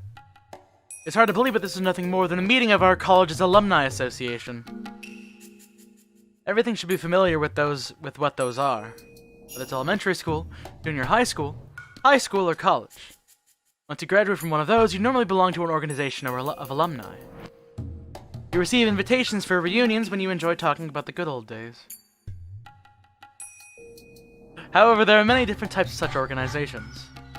Some are simple, and some are united with much tighter bonds. And once an organization becomes united with those tight bonds, it's no longer a simple organization of alumni. Rather, it becomes a significant faction known as an alma mater clique. In Japanese society, it's traditional for graduates to form tighter bonds that go beyond the level of an organization. These levels go even further. Beyond! Also, the more superior the alma mater, the stronger the tendency holds true. The Imperial University, one of the best universities in the country, is famous for their deep bonds it graduates from. Why do superior people like to bond? And maybe because they take pride in being superior. More than that, maintaining connections is the most significant reason. All Imperial University graduates are elites in their respective fields. They are likely to succeed and become important people. When they do, the unity of their alumni association gains immeasurable meaning. In fact, even today, the Imperial University graduates maintain their tight academic clique, and hold great influence throughout the many different fields. They interact with other universities as well, so the graduate bonds are extremely tight even today. Additionally, while Imperial University usually refers to the University of Tokyo, sometimes it's used to mean all 7 major universities in Japan. They are located in Tokyo, Kyoto, Tohoku, Kyushu, Hokkaido, Osaka, and Nagoya. They are all great schools. There has to be an organization of alumni that includes all the 7 universities. The elderly gentlemen in the banquet room were from each one of these organizations. However, not every graduate would get an invitation here automatically. It is a society of select gentlemen. In order to become a member, one must first fulfill several conditions, such as recommendation from an existing member, contribution to society, possession of status, and so forth. Therefore, all the members are important people from different fields, and obviously the power of this organization is of a political nature. But there's one more very important criterion one has to meet to join. Strong patriotism. A heart that longs to contribute to Japan in its rebirth. As a result, this organization has become extremely nationalistic. Up on the stage, the candidate for the prefectural governorship was still talking passionately. And among those elderly gentlemen in the crowd, Takano can be found. Takano seemed used to this kind of conference, unsurprised at anything that was said. But at the same time, she looked rather fed up with it. As she was in attendance, she must have been one of their members. Which meant that she possessed not only an extremely excellent academic background, but the older gentleman here had acknowledged her equivalent contribution to society, that she possessed strong patriotism. However, her academic background was the only qualification she had met to join. She was only able to join as a special case because of her connections. She didn't even hold prejudiced ideals like other members did. So why was she here today? Probably because of the same reason as the man giving a speech up on stage. The man on the stage didn't actually have prejudiced ideas, much like Takano. He only prepared a speech that he knew the guests would like. Politicians only want votes. Each and every person has a vote. But appealing to each and every one of them takes too long. So the most efficient way is to appeal to organizations with a unified idea and a unified will. In other words, this man was giving this speech so he can garner support from those powerful people. The elderly gentlemen in the banquet room will then do their best to support him, since he appears to share their ideals. They can offer many different kinds of expediency, support, and assistance. To an outrageous degree, I might add. The day's event continued in the same way. The organization will likely decide to officially support him. They'll probably give him a great deal of financial aid. Assist him in different ways as well. Of course, the man on the stage wouldn't be the only one gaining something. When he wins the election and becomes the governor next year, the organization will welcome the governor as a new member and gain even more political influence. Hey, Orange, Khan's taking a break. You want to take a break, or? Oh, wait, she is? Oh, fuck. Let's just say it's Alright. just getting rough. But yeah, like I put in the chat, like, all those anti-Japan teachers, like, we should have our own textbooks that we give them. We should teach them textbooks like how there's only 3 Actually, I'm not quoting that crime statistic. Do not. This is getting real scary, guys. I'm gonna be real with you. There's just fucking posts of Mayoshi Shido. Yeah, of course they're all me too. Orange. Damn brat! I'll sue! But no, it's, you know how Cold War takes place in the timeline where the Patriot Act gets passed. Yes. Like, you're responsible for the Patriot Act. Higurashi takes place in the timeline where all those fucking textbooks controversies happened. Oops. Yeah, so basically, yeah, like I said, my take is nationalism is pretty fucking yikes, but patriotism in and of itself is not. Yeah, I understand that point. But denying history is kind of the crucial part where you kind of go, you have to accept some things. Nationalism is we're the best, fuck the rest, right? Yeah, pretty much. If you want to sum it up. More or less. Yeah. It's Unless you're in Canada, Yeah, the whole America First thing under Trump was basically pure nationalism. You see, nationalism is like a boat, and it doesn't care who's in the way of the boat.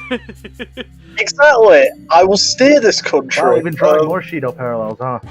But no, like the true enemy of Higurashi was society all along. It is technically in the sense.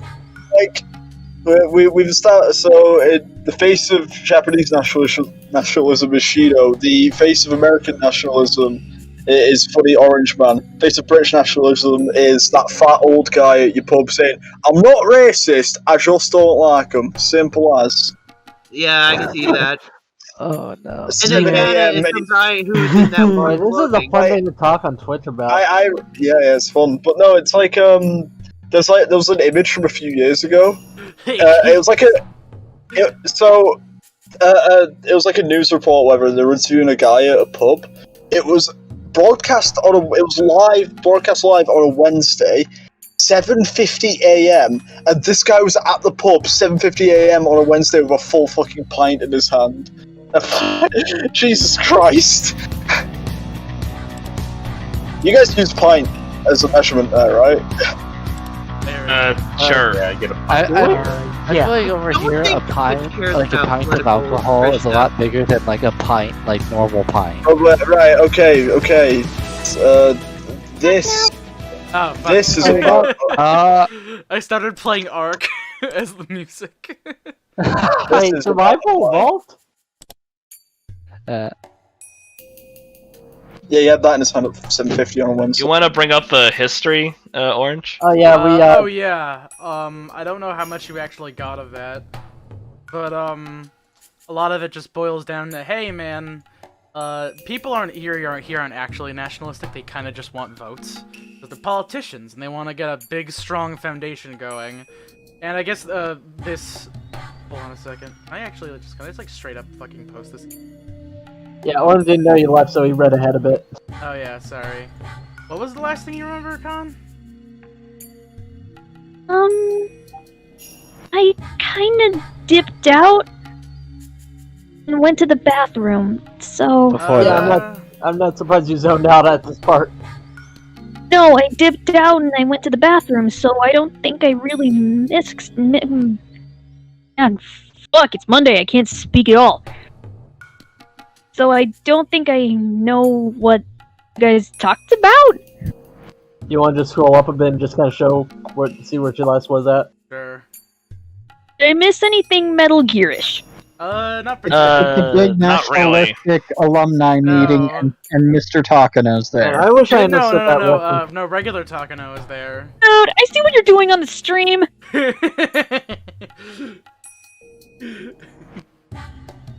What's he doing on the stream? Have it above the subtitle. Shino's head.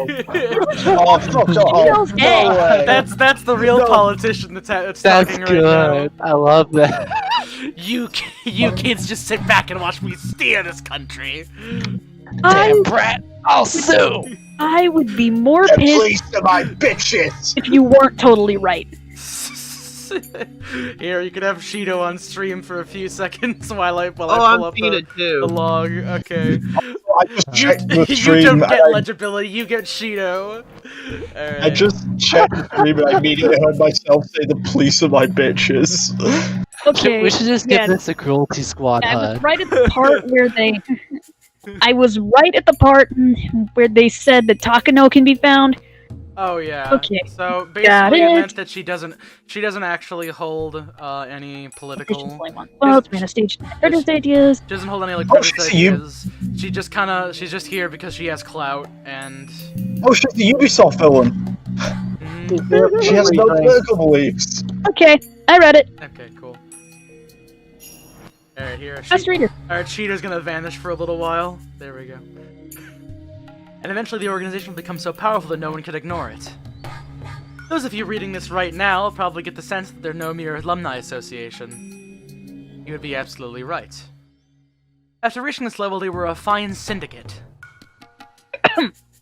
No, they would be a secret society if the group wasn't so open about its activities. And I'm sure some of you readers are brushing this off, thinking there's no way that such a suspicious organization could exist in Japan. But everything I've explained is entirely true. Thanks, Ryukishi! There are several such influential groups and organizations within our society. And they hold powerful political clout and influence our national policies. Some are alma mater cliques like the one I've described above. Others are scientific societies serving different parties. Industrial groups, advisory committees, religious organizations, community service groups, and so forth. Also, there are right wings and left wings, the hawk and the dove. Oh, now I get it. Right. But what about the Tony Hawk? Where's What the about the Tony Where's the Hawk? political party that bases their thing on kickflips? I won't go listing their specific names here. And you probably read them every now and then in your average newspaper. No, because we're all American. In Japan, there's terms of such forces that aren't very common. Wait, is this line of dialogue the exact same in the Japanese version? Like, whatever. I can't believe Ryukishi is just calling them out. It's like, yeah, these bitches exist. What of it? Most of you readers probably think of suspicious organizations wearing white hoods when you hear the phrase secret society and laugh it off! Oh, no. Okay, it's all right. He's talking about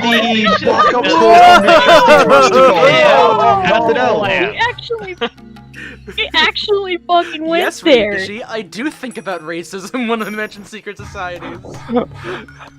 I don't even fucking know anymore. Welcome to the kingdom of Koopa Keep. But unfortunately, that's a huge mistake. I'm gonna be 100% real. Fucking, this is kind of fucky wucky after AC showed me the fucking When They Cry iceberg image. In America, when there's far more territory and citizens, there's way more groups like that. They possess such vast influence and racism that they're ignoring them is impossible. The terms of these such forces don't apply to those on the scale of his syndicate. Sometimes people say that such groups have more power than the White House, and they're referred to as the shadow government. Even here in Japan, we have a shadow government before the war. Our Zaibatsu! Yo! Heihachi Mishima! So that's what happened to the Zaibatsu. Fucking You know, it's funny because this all started in Trolling a shit, Discord related to a Started certain out, YouTube. we are now our own Zaibatsu! A certain Zaibatsu.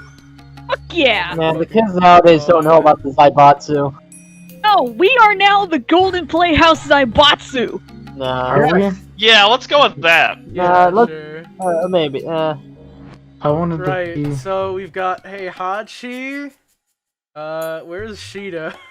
I can't believe it went from a speech to like Benishi Shapiro to like Heihachi. Alright, we got Heihachi, we got Shida. Right, I'm gonna be honest. I'm surprised you guys have never seen like the cliche secret society with the white hoods. That's like you all went to the KKK, but like that's an actual like trope. The greater good. Look. What do you mean America good? is here. When we think white hoods, We got the Grand Wizard. Yeah, we know what the clan are. I covered it in my fucking history class. You just showed the fucking image on stream! Get that fucking off! What do you do? Oh no! What do you do? Look, if you can stream Wolfenstein 2, the new Colossus on Twitch, showing a funny picture of the KKK is not a Why? Oh my god! I mean, you told us not to get your fucking channel banned, but if you want to do it to yourself, go ahead. Look, okay, hey, I don't actually believe in any of that shit. I think I was just doing it funny. Here's a picture of Ryukishi instead. I do not know who these people are. Small. For legal purposes, I've never met these men before in my life. We're legally taking Why would, individuals I think we're going just gonna to get our the own dead way. ass cruel. I've said this once, I'm gonna say it again. We're just gonna get the cruelty squad HUD on stream. Alright, enough. Fucking Ryukishi looks like the fusion. Wait, Cap, how real is that? Because there was that guy who got put in jail for telling his dog how to do the Nazi salute. Oh, you mean in your Count country. Dankula? Yeah, that guy. Fucking hell, I've never been arrested. I've called the police. I've never been on the receiving end. Anyways, okay. Enough As long as we live in the United States, we're okay. Aside, let's get Unfortunately, to Cap lives in England, so he's screwed. Oh boy! Yeah, because you're the land of freedom, aren't you? I mean, we have more freedom than you do. Okay, so, Sorry, as Zaibatsu, let's continue. Oh my god. Alright, fine. After we lost the war, the GHQ dismantled those blocks, but 40 years have passed since then. Given how good we are at collusion, groundwork, and backwork details... Who's talking right now, anyway? Hold the streak go, oh my god. Oh god, Rook's right. It would have been worse if we showed the one co-leader from Yakuza 0. I'm really glad we... Shoot a beep beep. It might appear to be a guest house at a huge golf course. There are no golfers in sight, but by appearances they must be. That must be it. But Shut up, appearances can don't be think about it. deceiving. It wasn't a golf course, but a huge backyard. The guest house was, in fact, a very stylish mansion. We're doing Umineko already? No. Normal people would No. be surprised to learn this is a private residence. If we were at Umineko, I'd be screaming Whoa. about canon. Wow, we really are Does it look Umineko like already. gold? Oh, jeez. Yeah! You scared me It's there. on the console. We get couch, or we get an actual full interior. Man, we went from like nationalism to golf course. Man, that's too close to home. Oh. Like I said, don't think about it. Let's keep going. There were beautiful carpets on every floor. Expensive-looking decorations on the wall and expensive-looking bottles of alcohol on the shelves. That's the kind of room Takano was in. There was a knock at the door, and the old man in a wheelchair and a young woman pushing it entered. Takano stepped up to bow, and an old man stopped her by raising his right hand. No, you don't need to stand up. Long time no see. I've been telling you to see me any time, but you never do. It's great to see you, Koizumi-sensei. The old man sat down on the sofa with assistance from the woman. He was very old. He was covered in wrinkles, and he could hardly do anything on his own. Even still, he still had a great deal of power and influence. Oh my. You haven't changed a bit, have you? I can see lipstick on your neck. Oh, is that right? Good grief. How embarrassing. There was no lipstick on his neck. When who was helping him with his wheelchair was too beautiful to be a mere helper. But Takano suspected something. As it turned out, her guess was correct. Although he was told that he could die the next day, he wanted to stay sexually active until the very end. Even the Grim Reaper would think that's just absurd. Mio-chan, you become quite beautiful yourself. You're not a little girl anymore. Oh, stop. If you really think that way, why did you try to touch my bottom? Hmm? What have you got to lose from having an old guy like me touch your butt? I can think of 5 things. I'm sure you have plenty of chances to touch a softer butt, don't you? Takano and the old man enjoyed a tasteless conversation. They clearly known each other for a long time and were very close. The young woman came back in to serve tea. As she left, the old man started to speak. Anyway, I'm so proud of you, Mio-chan. I'm sure your grandfather in heaven is proud of you, too. I hope so. But I'm not even close to approaching the level of my grandfather's great work. Takano-kun was unlucky in many different ways. The era he lived in a different era. I'm sure he would have had finished his research. But he lived in that era, and ironically, that was why he noticed the existence of the Hinamizawa syndrome. The world today is in the nuclear era. With America and the Soviet Union glaring at each other over mountains of nuclear stockpiles, it takes nukes to have an authority as a major power. Yet we forever abandon our nukes thanks to their 3 anti-nuclear principles. In this age we are now a nation without nukes. How deplorable. In the middle of the 20th century, by rising tensions between the East and the West, there's a temporary peace known as the Cold War brought by a balance of nuclear weapons pointed at one another. Permanent members of the United Nations were monopolized by nations with nuclear arms. They secured their predominance with nuclear weapons, banned the world from nuclear non-proliferation treaties, eternally banning non-nuclear weapons from the world stage. For Japan to become a nation that can compete with the world, it must develop nuclear arms, something as powerful. I'm just thinking of I'm thinking of Joshi yelling at me. That's what people believed in, at least. Wait, yelling what? Yeah, well, from Yelling the whole thing, remember? From that, like, fucking 30 seconds ago. Oh. Yeah. Oh! Yeah. Oh, man. Realistically, Japan will never arm itself with nuclear weapons. I know. Citizens wouldn't accept it. Even if the government ignored their opinions and armed itself with nuclear weapons, it wouldn't work. By banning nuclear weaponry, Japan gained the deterrent power of the United States. But some people only thought the one way for Japan to become equal to the United States would be to get nuclear arms of their own. But realistically, that was impossible. Even if Japan armed itself with nuclear weapons, they would automatically let Japan join the great powers. Takano and the old man discussed the balance of nuclear power in the world. Eventually, the sound of the cuckoo clock reminded them to return to the main subject at hand. Cuckoo clock? The old man pointed to the attaché case that was sitting next to Takano. It had an RPG, a couple shotguns, and a fucking Red 9 in it. Takano nodded once, opened it up, and removed the contents. There were brand new bills packed into it. How much was actually in there? A bundle of brand new million-yen bills is 1 centimeter, so there must have been at least enough to make up 8 digits. Also 2 more attaché cases by her side. However, neither Takano nor the old man were surprised at all. Takano closed the attaché case and bowed. Thank you very much, Koizumi-sensei. I'll never forget about this.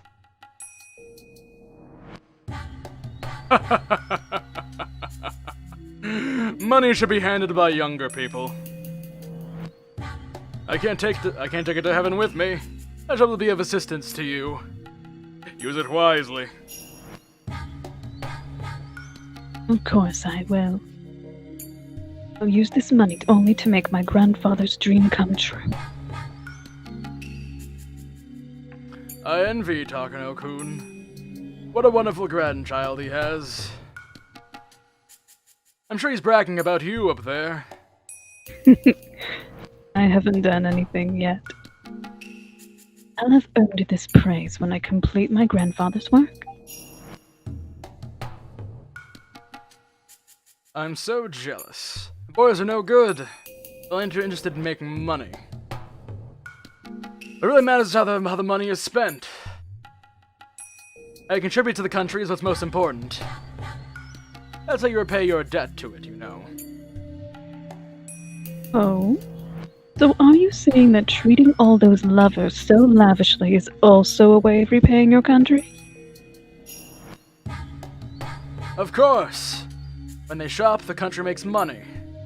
Money goes around, you see. However, those lovers would probably end up buying some foreign goods. Things probably don't work quite the way this old man thinks they do. Oh, Takano chuckled to himself. But the money I give to those women and the money I give to you are completely different. I know that very well. You worked very hard. You've attained the trust and support from so many people. It's the first time I mentioned it, but Haruyama-kun and Mochizuki-kun both weren't sure about you because of your age at first. That's why I'm acknowledging your efforts, and that's why I'm giving you this money. I understand.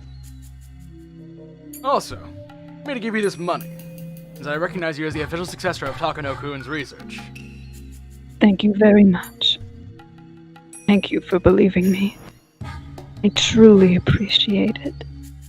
No, don't mention it. The research is Takano-kun's, and yours too. You want anyone else to take over. So thanks to all of your effort, I don't have to spend too much time convincing the other old folks. Completing my grandfather's research is the least I can do for him. I won't begrudge any efforts toward that aim. Takano smiled as she remembered everything that she had to go through to get to this point. Well, without saying, but the old men around Tokyo, Takano saw her as something from their grandchildren's generation, maybe even younger. So how much trouble did Takano have to endure in order to gain the trust of those with such a large generational gap? I was described to those who couldn't even imagine her trouble. But Takano earned it. She gathered allies, drove away enemies, garnered support, and forced them to recognize her. It was a long time establishing trust and raising to the status that the old men would welcome. All the more reason that meeting was a reward for her many days of hardship. And that she'd officially had a powerful influence backing her, she could spread into her wings and see the completion of her grandfather's unfinished research. Well, now that you're officially continuing Takano-kun's research, I'm going to tell you, Mio-chan. What is it? I'm listening. The old man paused and pulled an expensive cigarette from the cigarette holder on the table. Takano lit it up for him. She didn't smoke herself, but knowing that the old man did, she kept the lighter in her pocket. Constantly built up little gestures like that were how she gained the trust that she held today. Takano-kun noticed the Hinamizawa syndrome in Manchuria, not Japan. Yes. According to my grandfather's journal, around 1940, he learned that many soldiers sent from Hinamizawa to the Kwangtung army expressed terminal symptoms, which led him to surmise that an unknown infectious parasite dwelled in Hinamizawa. Under the harsh conditions of war, people sometimes lost their mind. In those conditions, those who were sent to a far-off battlefield from Hinamizawa spent the days under duress, and occasionally they exhibited terminal symptoms, hallucinated and caused twisted incidents.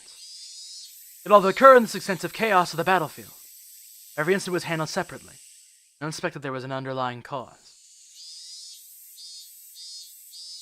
At the time, Takano-kun was working as a military physician in the Kwangtung army. He was researching the prevention of different infectious diseases. And one day he noticed that several incidents of deranged behavior were occurring among soldiers from the same hometown.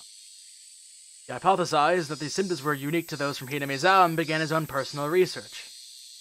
He hired soldiers from Hinamizawa as workers in the research center and studied them there. Under the unique Hinamizawa faith in Oyashiro-sama, and he was convinced that he found an infectious parasite with unique properties. Some may wonder how he could be so certain that these symptoms were caused by unusual parasites. At the beginning of the 20th century, German doctors proved that some unknown disease was caused by bacteria and parasites. The time wasn't too far off a jump to assume that some unknown pathogens could be behind unknown diseases. For instance, in modern times, it's been revealed that the very berry is caused by vitamin B1 deficiency. At the start of the 20th century, many loudly proclaimed that it was the work of an unidentified pathogen. Yes, my grandfather predicted that his research would be valuable to the army. So he asked for a budget, but they just laughed at him. As a researcher, her grandfather was very talented and passionate. When it came to gaining the aid of political powers, he simply struck out. Hinamizawa syndrome. No. Possible existence of a parasite that infected the human brain and controlled emotions. Even if he made the remarkable achievement of discovering a mystery no one had explained before him, he was able to convince others of that achievement, and his life alone enabled to garner support and enabled to achieve proper recognition for his achievement. Independent research had its limits. Talented people, funding, and backup. A research project can be successful only if those things are present. Takano noticed her grandfather's mistakes, and that's why she did everything that she could to obtain all of that. The military at the time was hoping for a low-cost, immediately acting weapon. Metal Gear. While Takano-kun's research was extremely intriguing, it didn't meet the military's expectations. But I heard you were the one who understood my grandfather's research, weren't you? In his journal, he calls you his best friend. We came from the same hometown. It was a miracle to run into someone from the same town on such a distant battlefield. We weren't close in age, we became very good friends. We talked a lot. Many times he told me that the research would be revolutionary, and asked me to lay the groundwork to secure funding for full-scale research. I read in his journal you talked to many different people about his research. Unfortunately, its value was never recognized. But I'm sure your support meant a lot to him. But I was never able to really do anything for him. So I wanted to help you, Mio-chan. Helping you was like atoning for my mistake. Thank you very much. He was lucky to have you as his best friend. If only there were more understanding people like you in the military's upper echelon. Very regrettable to think that my grandfather's life might have been different. The old man closed his eyes and paused for a moment. Shortly after that, he looked into the distance and spoke. Actually, it isn't true at all. The high-ups were interested in Takano-kun's discovery. What? I've never heard that before. And why didn't they support his research? Something came up, and they wouldn't let him look into Hinamizawa syndrome. Only a few of the top brass and myself knew the reason. Now that all but myself has passed, I think I should tell you, Mio-chan, since you're carrying on his work. What came up? What was it? Takano believed until the day that her grandfather's research was ridiculed by everyone, which is the reason why it never gained any recognition. Her grandfather would act to ask the military for funding so he could uncover the secret of Hinamizawa syndrome during the war. But just like the old man had said earlier, the military wanted an instant acting weapon. That's why they weren't interested in his research. That's what she had believed. Turned out, the military had actually shown an interest after all. Before I go on, to explain about the Kuomintang army in Manchuria at the time. While the Kuomintang army was stationed in Manchuria, opinions were divided on whether we should advance our forces north or south. At the time, Japan had troops in Manchuria, but opinions were divided on advancing north to deter the Soviet Union, and advancing south to expand our territory and secure resources. The Soviet Union and its predecessor, Russia, being a landlocked frozen nation, they had long yearned for an ice-free port that wouldn't freeze over in the winter. They had made numerous attempts to expand their territory southward, too. Expansionist policies were said to be the cause of the Russo-Japanese War. In the history books, it said that Japan won the Russo-Japanese War. It was actually a draw ending in a peace treaty signed at the Treaty of Portsmouth. Both sides simply set aside their spears after mutually exhausting their forces. It wasn't like Russia capitulated and offered a complete surrender. Capitulated. The result, the perception of the Russian threat continued to smolder. Later, the Russian Empire was overthrown by a revolution, but Japan was unable to shake the threat that the new Soviet Union would advance south. According to the history books, Japan went south. They signed the Soviet-Japanese Neutrality Pact and abandoned the northern advance. As a result, when the Great Patriotic War began, the Soviet Union was able to respond to pressure on the German front by pouring in their eastern forces. Though the Germans had managed to lay siege to Moscow, the Soviets launched a massive counteroffensive that reversed the tides of war.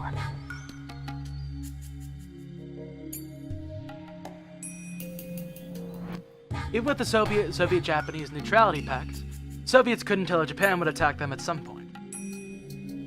Because of the threat, the Soviets had to leave some forces in the Far East, when able to devote enough troops to the German front. So the Soviets had forged the Germany-Soviet Non-Aggression Pact, too. Yet Germany broke the treaty and attacked the Soviet Union. To make matters worse, Japan and Germany had forged a military alliance. With all those factors in play, the Soviets naturally couldn't trust Japan to uphold their neutrality pact.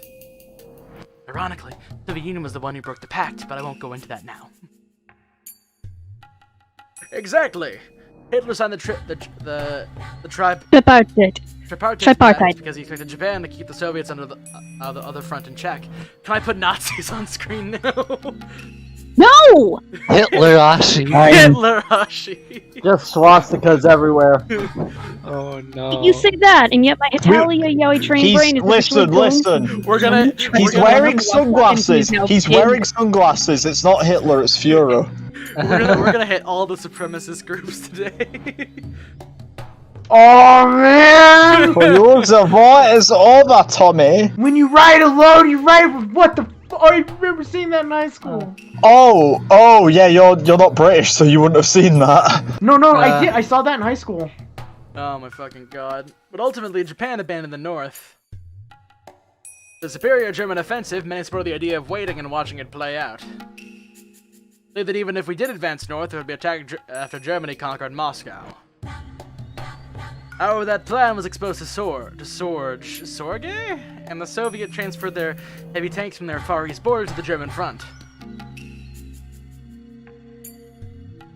This secured Germany's defeat at Moscow. The Germans began seeing a string of defeats, starting with the Battle of Kursk. It was a turning point in history, huh? During the Cold War, the Soviet Union was recognized as a global power, but at least in the 1940s, the Kuomintang army didn't think it was a particular threat. Japan had a victory with the Russo-Japanese War, and they took the new Soviet Union government lightly, thinking it wouldn't be stable after overthrowing the Russian Empire. And the underestimation was corrected after the Nomonhan incident in 1941. Yeah. After several fierce short-term battles the Soviet Union advanced, mechanized corps that led to great losses, the Kuomintang army realized they shouldn't fight the Soviets, and that inclined Japan towards the Soviet-Japanese Neutrality Pact. But at the very least, up until the Nomonhan incident, the Kuomintang army was strongly conscious of the Soviets and divided on advancing north or south. Thanks to that, there were also voices advising caution. I think we had voices all at war with China in order to show up our forces against the Soviets. But the Sino-Japanese War broke out after the Marco Polo Bridge incident, right? July 1937. Japanese and Chinese armies were staring each other across the Lugo Bridge in Beijing. It was the middle of the night on July 7th. The Chinese army fired on the Japanese army in training, and they engaged in combat. This triggered the long Sino-Japanese War. Yes. According to historical records, the incident triggered the Sino-Japanese War, but with opinions divided over advancing north or south, the army was equally divided on a full-scale confrontation with China. No, in fact, we even received orders from General Staff Headquarters to resolve the matter quietly before the incident grew much bigger. Those supporting the northern advance wanted to see the settle the Battle of Lugao Bridge quietly. insisting that the conflict with China was pointless in light of their anti-Soviet strategy. However, those on the mainland supporting the Southern advance used this incident as a cause to dispatch more troops than China. They enacted harsh policies against China, and thus the Marco Polo Bridge incident became the trigger for Japan and China to enter all-out war. After that, their bitter struggles in the Nomonhan incident, Japan greatly revised their Soviet strategy. They signed the Soviet-Japanese Neutrality Pact and secured the route for their southern advance. The Sino-Japanese War got worse and worse. If the Marco Polo Bridge incident hadn't happened, most of the history would have gone very differently. Maybe we wouldn't have ended up in a war with them anyway. However, the South faction didn't get that chance. Military authorities would have kept restraining the Soviet Union. The Soviets would have to have divided their forces between the East and West. And maybe Germany could have invaded Moscow. Then Japan could have gone to Siberia. The map could have been very different today. I don't know, I completely fucking forgotten why we're talking about history, Bone. I don't remember anything anymore. We're getting to the reason why the military was actually interested in Takano's research about Hinamizawa syndrome. Oh my god. Yeah, to be honest, that's completely gone. I feel like this is going to suddenly bridge out in him saying, hey, maybe we should have won the war. Like, do you even know what you have that's just never said? gonna happen. Like, throughout all of you just said, do you know any, you taken any info? Oh yeah, no, I'm not processing a fucking lick of this. I'm saying things. You know, this is just World War II history lesson now. It's a pretty it's all the same. I'm just saying, Orange. Please tell Orange, me this is doesn't go on tirades like this. so. Orange, you may be like, oh, we should have won the war or whatever. Literally, like 5 fucking months ago, by pure chance, I just read this. There was a fucking, like, mayoral candidate or whatever for Tokyo who was wearing a full-on fucking, like, Imperial Japanese officer uniform during the fucking debate. So... I'll see if I can find... But hey, those Rhino outfits are cool, huh? I wonder what they're in reference to. They're bringing Fasci back. Oh shit. Yeah. Man, France was very interesting. I wonder who's in Paris. Fascism. Fashionism. Rhino Kusunoha's outfits is a reference to the Japanese Imperial Officers Academy, which is a thing back when they did some pretty fucked up stuff in Nanking. Yeah, but they look hot, though. And they would say that never existed. And continue to do so. Anyways, can we get back to the going on? Doesn't go on long tirades like anyways, this. enough nationalism. Let's talk about Japan. Germany wouldn't necessarily have won the war if it had succeeded in taking Moscow. It was keeping its strength near the side of the Dover Strait, after all, and the United States was supposed to enter the conflict. As Napoleon once occupied Moscow, but in the end he couldn't beat their winter and had to withdraw. It is one of those ifs. Axis might have won the war. Yes, it's possible the gunshot from the Marco Polo Bridge incident changed the tide of history. Both sides had different opinions of who fired the shot, right? According to the Japanese side, a Chinese soldier fired a shot at a Japanese soldier who was getting too close to the China camp. However, the Chinese side claimed the shot was a conspiracy invented by the Japanese military. But the shot was fired. Even though nobody knew who actually pulled the trigger, it sparked the Sino-Japanese War. Yes. That's what the history books say. But, Koizumi-sensei, what does that have to do with my grandfather? Yes, thank you, Takano. In the Marco Polo Bridge incident, a shot was fired in a unit that was training in the middle of the night. Everyone was summoned for a roll call. They were missing one soldier. That soldier came back later and said that he was sent as a messenger and got too close to the Chinese camp. By the way, did you know that soldier was from Hinamizawa? Really? When Takano-kun was talking about Hinamizawa syndrome, he said that soldiers from Hinamizawa could suddenly fall into a deranged state. Is Rikishi gonna say that the significant war incident happened because of fucking Hinamizawa syndrome? Alright guys, wake me up when the history lesson's over. Is it like fucking that one guy who drew his furry guy correcting the guy shooting his, fucking killing Starting Franz World War I? Ferdinand. Whoops, did Hinamizawa syndrome accidentally a war? Yes, I mean, I hope this. I hope that. Okay. And they realized that the soldier from the Marco Polo Bridge incident was in fact from Hinamizawa. And what about the first shot fired? I don't know the truth. It's possible the soldier within the terminal stage of Hinamizawa syndrome fired the shot. The soldier was killed in the incident. There was no record of it. Nobody knows exactly how he died. Hmm. Yo, wait, why does Koizumi have fucking drip? Yo! He got the drip. Why does he have the battle? We're trying to get to a serious point in the story, and you guys are just concerned with the dude's drip. God. I don't even Why care. he's This is holding kind a of like, fucking gun. This is going a little further ahead, but like, look at this man's drip. Look at this man's drip. This man. He looks like fucking. He looks like fucking. What's his name? Wait, did he pull out the gun in the Oh end? my No, he looks like Sojiro, like when he's wearing his his Oh, wearing yeah. his suit. Yeah, he's Oh, fucking yeah. like. I was Battle wondering with why I that had a rock hard cock. Ooh, boy. Seriously. Why is he holding a gun? I'm Yeah, assuming that's what's coming next, but yeah, no, he's tripped out as fuck. That's awesome. He doesn't even leave their wheelchair. I don't think he can.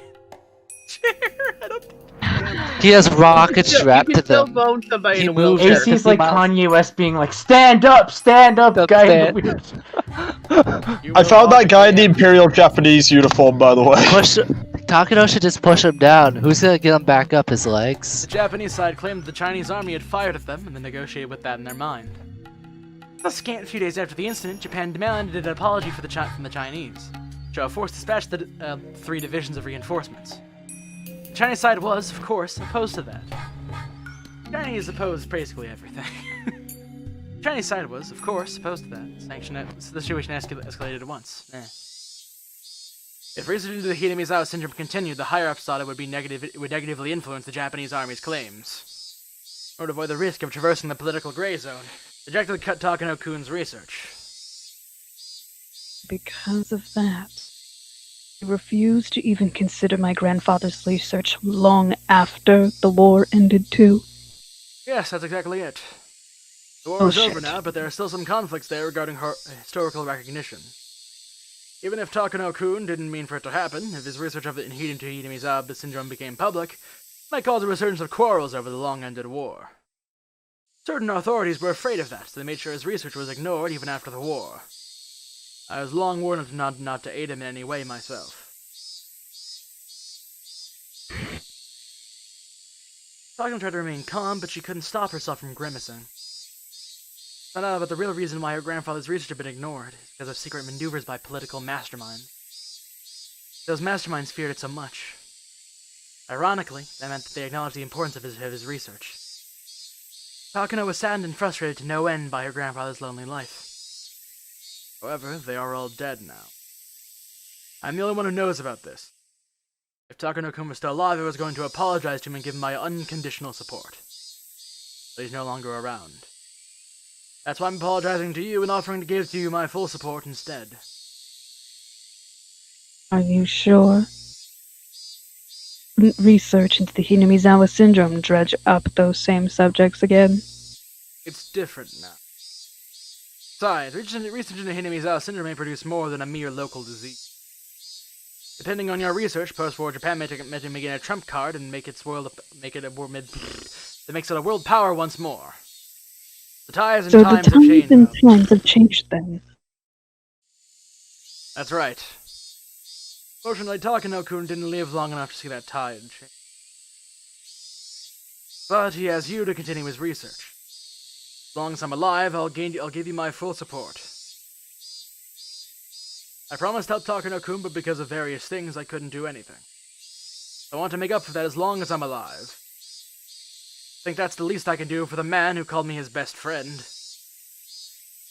Koizumi Sensei. Thank you so much. Oh, don't mention it. I was able to tell you everything before I died. Anyway, until I'm gone, I'll make sure you get everything you need, okay? If anything comes up, be sure to let me know. I'll do anything for you! Takano couldn't even imagine what kind of bond this older man and her grandfather had between them. Thanks to that bond, Takano was able to gain a more powerful supporter. Tears welled up in Takano's eyes as she gave him an emotional look. But in her mind, she was practically dancing at the promise of the old man's full support. The old man and Takano both bowed at the same time to show each other their appreciation. When that was done, the old man became a little more serious. After that far too lengthy preamble, he finally said what he really wanted to tell her. There you have it. What I wanted to say. Hinamizawa syndrome has the potential power to make history. It even twist the fate of our country. So keep that in mind and be careful with your research.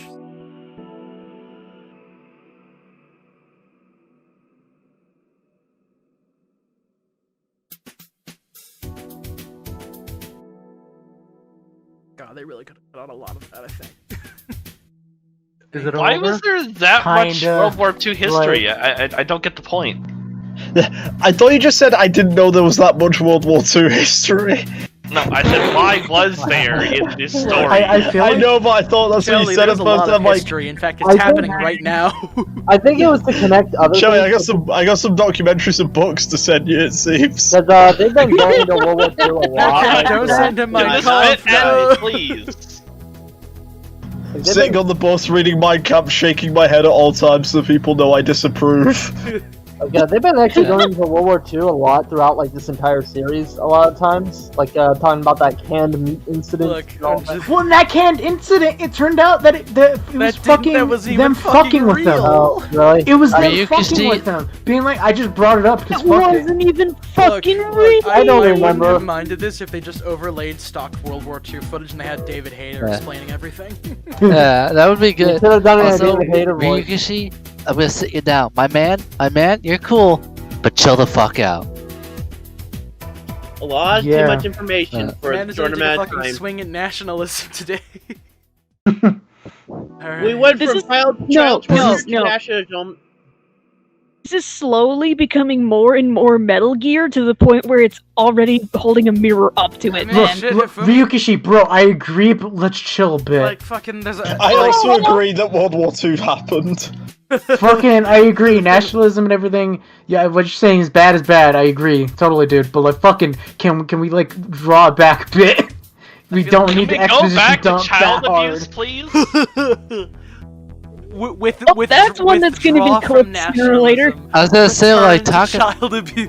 I was gonna say Takano got like Withdraw from caught and like nationalism, dragged return to off. talking What of happened? simping. Oh my No, I God, don't want to see okay. Sonic so hurt She anymore. turned in. After She the got proprietors display finished pig. serving the food, she bowed and left.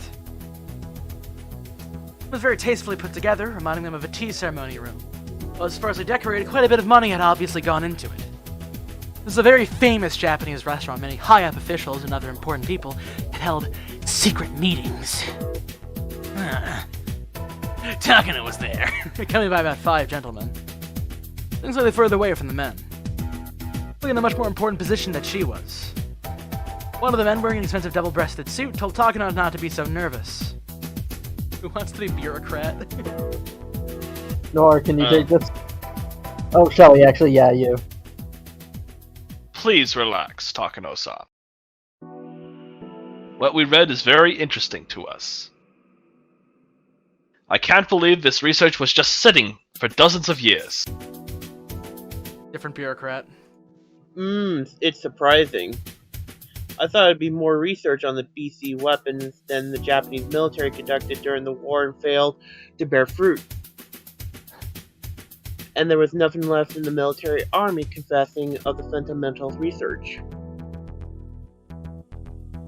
Almost every word you just said was wrong. Wait, Sorry what? about that. And nothing was left of the U.S. military confiscated even the fundamental research. Then it's like you said sentimental research. Anyway, Takano. Sorry. A moment.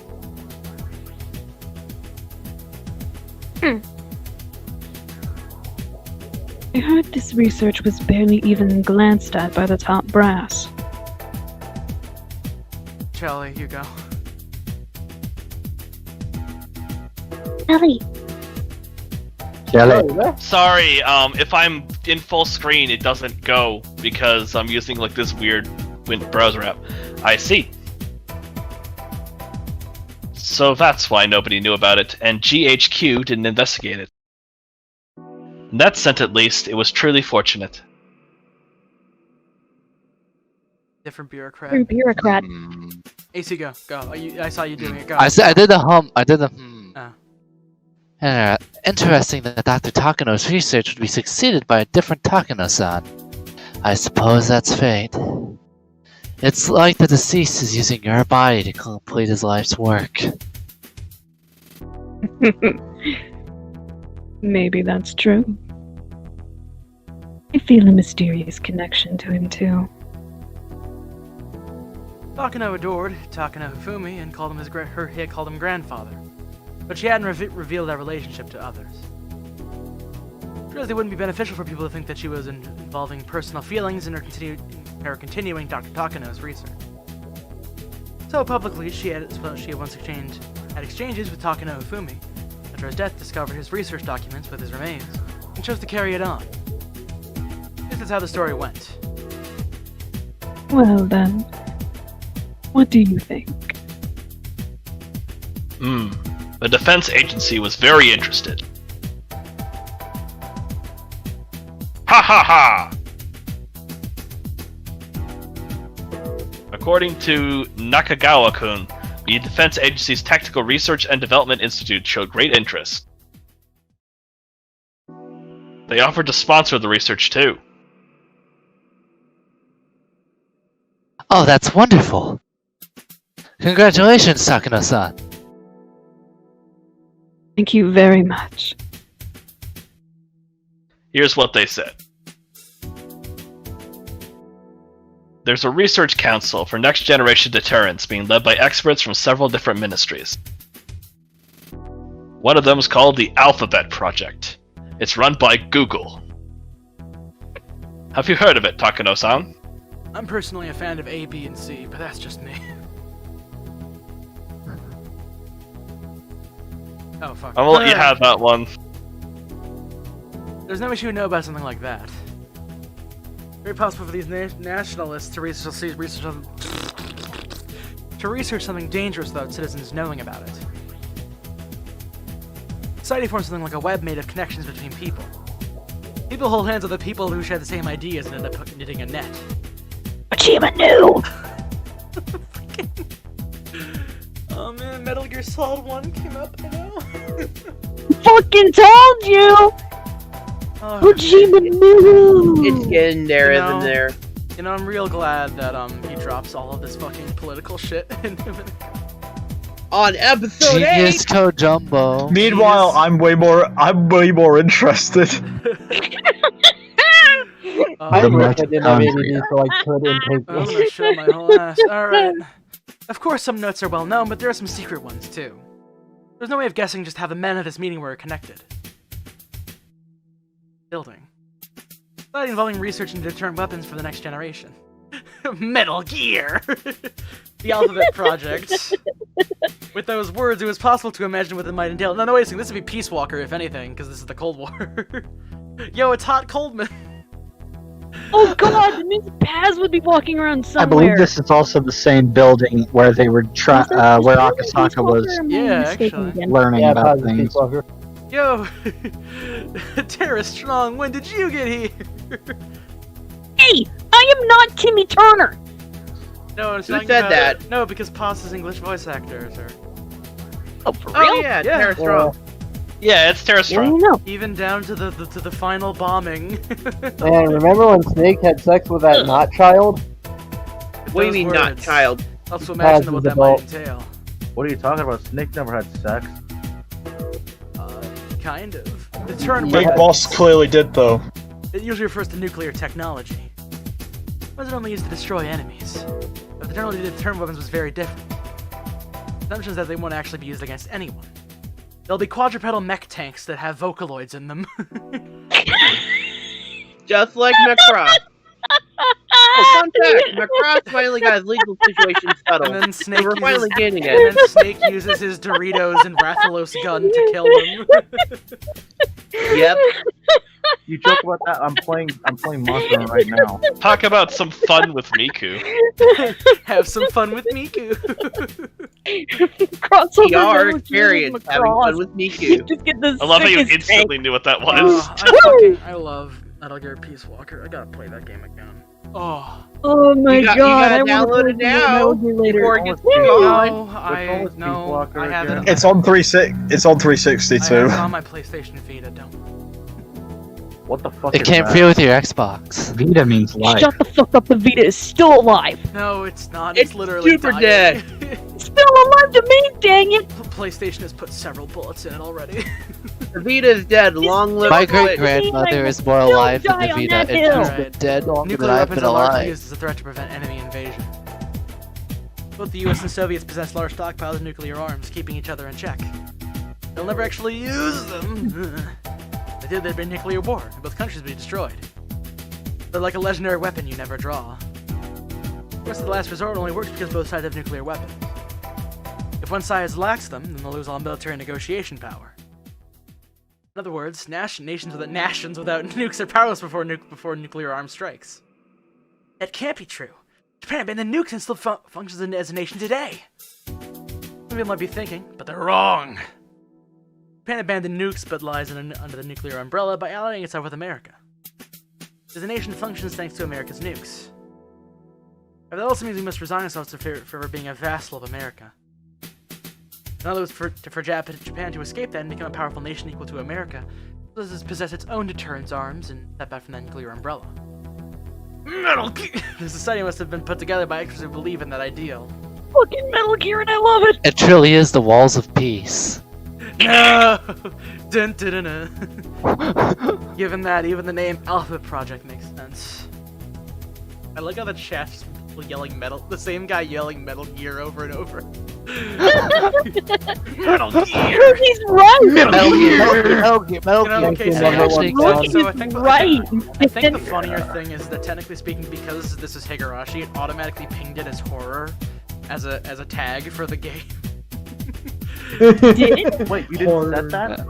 No, like it automatically set it because Automatically? it's Yeah, it does. Yeah. Oh yeah, I think it's auto-categorized That's in the awesome. library. Nuclear weapons are weapons of mass destruction. Baby.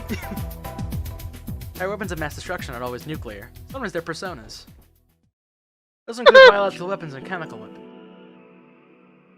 Atomic, biological, chemical. Initials of these are the three words that make up ABC. Easy as 1, 2, 3. Simple as do re mi. That's why weapons of mass destruction are sometimes called the ABC weapons. I won't go into weapons for mass destruction that don't belong to these three categories. Mass destruction, you say? Oh no, he's really gonna give us a breakdown of all the fucking weapons of mass destruction. Oh god. Get up, guys. You can get through it. Remember, control is a button. I can see why people dislike this episode now. It's like, who has it worse? We have to sit and listen to, like, mass destruction weapons in World War II, or we have to literally voice act child abuse. Who has it worse? I'm zoning out a lot. I'm actually really enjoying this. Listen, unlike all of you, my cock is rock hard right now. You're missing. ABC. You're missing the obvious answer here. Can you narrate this? The funniest accents possible. I'm reading the lyrics to Mass Destruction for Persona 3, and that shit is literal Into weapons nonsense. of mass destruction. As it happens, the guess of Takano was correct. There we go. By rights, Japan should possess nuclear arms. We established ourselves as a peace-loving nation after the war, and after our vast international contributions, we've been recognized as a permanent member of the UN. Yet, until we possess nuclear arms, we won't be recognized as a proper nation. This is the long-held desire of post-war Japan. Exactly. However, realistically, thanks for the Nuclear Non-Proliferation Treaty, the major nations hold monopoly on the nukes. Worse, our domestic opinion is growing that is allergic to nukes. So, foreign and domestic pressures making it implementing them is impossible.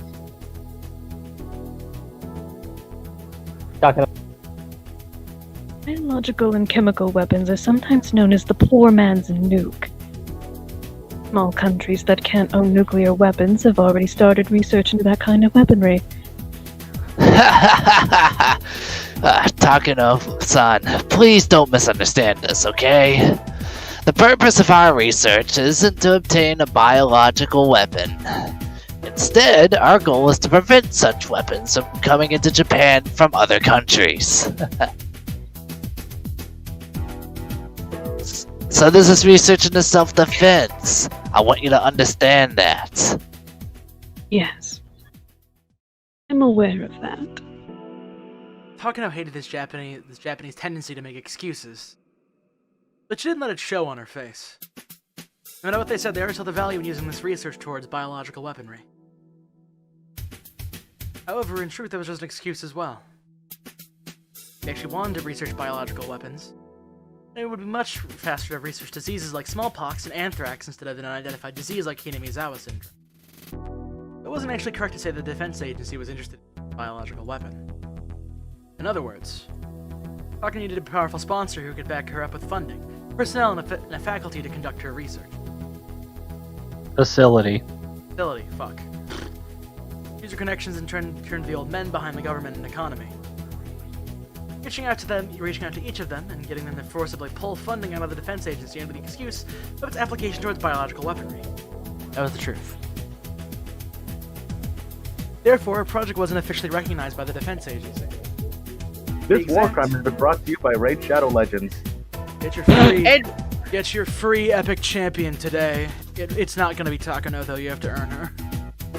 No! Raid sponsors will be Raycon and their earphones. Everyday E-Series.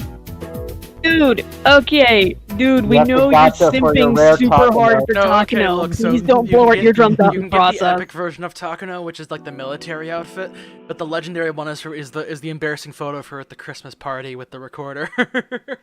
Oh. Man, I would It's lose okay. so much I money actually if I prefer was- the military outfit. Gamers, go on your phone and look up Takano recorder now.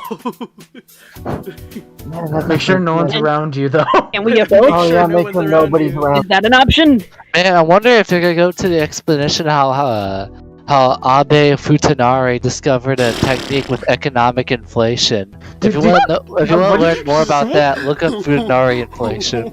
Yeah, I saw that meme. It's really good. You should research it right now. God, try to entice Looking our up audience to Takano recorder just finds me a engineer who made a bunch I mean, of that's for recordings. after hours, really. Oh my god. Man, this is like the first time we're ever recording this, and we're just going off tonight. Yeah, fuck it, dude. Go hog wild. It's 12:30 in the morning. Let's do it. To be exact, people who secretly controlled the defense agency were the ones who knew about it. These masterminds diverted funding from the defense agency to the Alphabet Project, and they pushed for Takano's research to be a part of it. Takano gets her funding. The influencers get to drain public funds for the kickbacks. Considering that, it was doubtful this project was genuinely about researching the next generation of deterrence arms. It was just an excuse for the masterminds to funnel money into their own pockets. Well, those complicated matters didn't matter to Takano. Whatever these old men and influencers were planning wasn't her business. As long as she could get the funding for her research, that was enough. It all comes back to influencers. Either way, Takano had found her sponsor. One of the biggest organizations around, too. It lived in her grandfather's dream. Takano wasn't trying to stay calm, but she was about to jump up and down from excitement.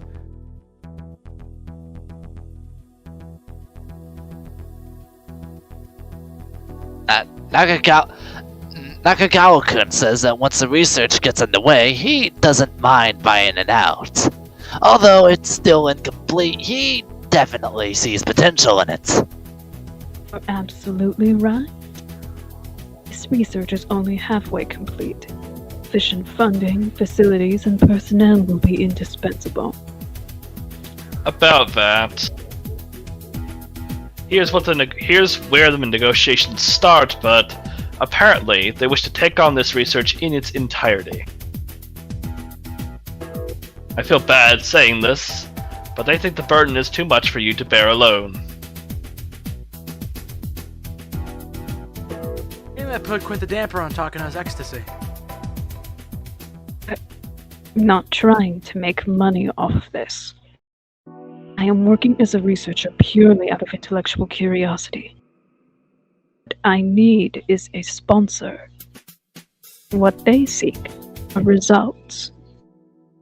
You ever heard of NordVPN, Takano? That was the relationship I had hoped to establish. Takano realized you were talking rather breathlessly, so she tried to calm herself down. Either way, they'd be back in the research. They're hoping for results there that merit the budget, but I feel that Takano is still too young to handle it.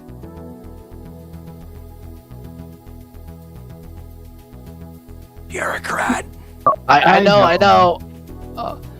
You've been working on this for a long time, and you don't want anyone just to grab it from you, right? I totally understand that. Of course, we've already informed them. So here's that compromise that we came up with. First, we'll start your research as an offshoot of the Alphabet Project. Once you have the board of directors' approval, you'll be given official funding. We'll have you participate in the project as an associate researcher, and you'll take place in the research that way. She wanted their funding to shift fall under their authority, of course. So far, she had no objections. However, the Research Society has listed a few conditions in exchange for funding this project. First, as mentioned, is to entrust the position of lead researcher to an individual that's skilled and talented within this field of research. I hate to interject, but who would be more knowledgeable about this than me? Other than the late Dr. Takano, of course. Now. There you go. Now. Please calm down, Takano-san. I understand how you feel. Still, how is this any different from selling my research to this individual? This isn't what we discussed at all. Calm down, Takano-san. Wahahaha, I did it. These cunning old men didn't miss sight of their faint leak of anger that crossed Takano's expression. They gave evasive laughs, as if remarking about how mature she still was if she let her emotions show over such little things. However, they weren't laughing to look down on Takano. On the contrary, they were trying to tell her to wait until the end. Of course, we'll make sure that you get your way. Because Koizumi-sensei told me to take good care of you. Do you think I would just ignore you after he told me that? Don't worry. Please let me work things out. I'll make sure to make you happy. What do you mean? You see, I get to select the person in charge. Wahahahaha! Everyone wahahaha except Takano. Haha.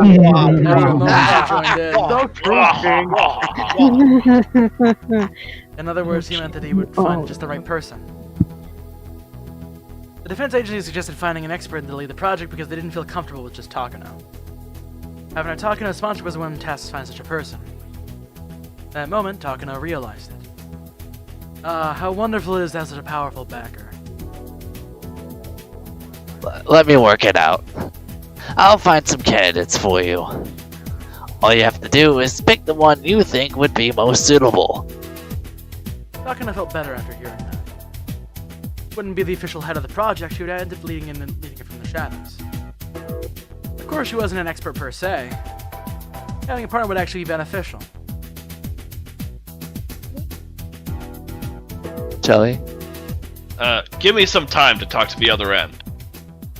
I'll make sure you'll be happy with the outcome. Please, just be patient with me for a while. I understand. Thank you for everything. Oh, by the way, it's not just the defense agency. Nagata-kun from the Ministry of Health and Welfare is willing to help you too. He introduced me to Ito-kun from the National Institute of Infectious Diseases. He's willing to help you with equipment and other technology. Really? Thank you so much. Wah ha ha ha! Wah are you? Wah! Ah! This is a national project, isn't it? Congratulations, Takano-san! Graduation. This is all because of your effort and the deceased Dr. Takano's hard work. Oh no. This is all because of Dr. Takano. I haven't done anything yet.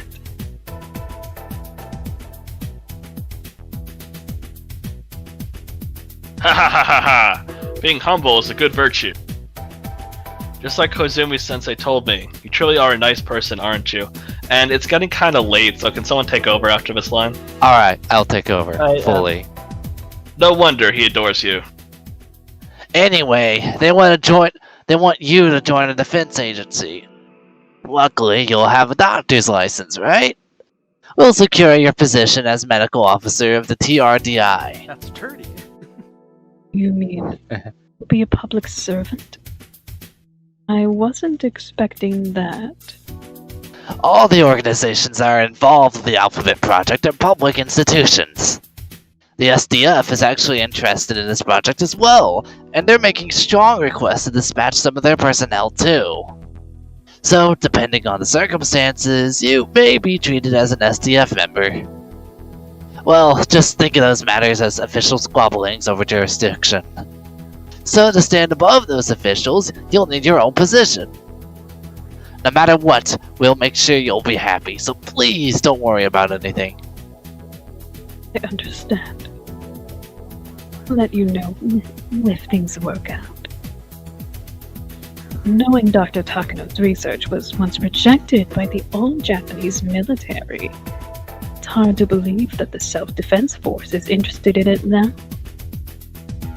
Well, that couldn't be stopped. With the war situation worsening, the Japanese military sought something with immediate effect. Something that could turn the war around. I don't think they were looking down on Dr. Takano's research. That wasn't true, of course. Takano already heard that the confession from the old man. She exhaled. Her, it was like the meeting in front of her was happening somewhere far away. She had longed for this day to come and worked so hard to reach it. Finally, her grandfather and his research were attaining recognition. This is the day that she had dreamed of. She was frightened just by imagining that this might be an actual dream. True joy can't be felt all at once. Oftentimes, it's a delayed reaction. Takano thought that she might be exactly what she was feeling.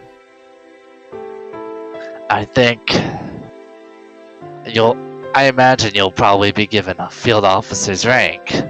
Since you'll be second in command, you'll likely to be a major. That's wonderful! Major Takano, huh? I'm a little jealous. As a man, I wish I had a rank like that. Boy, oh boy, Major Takano, huh?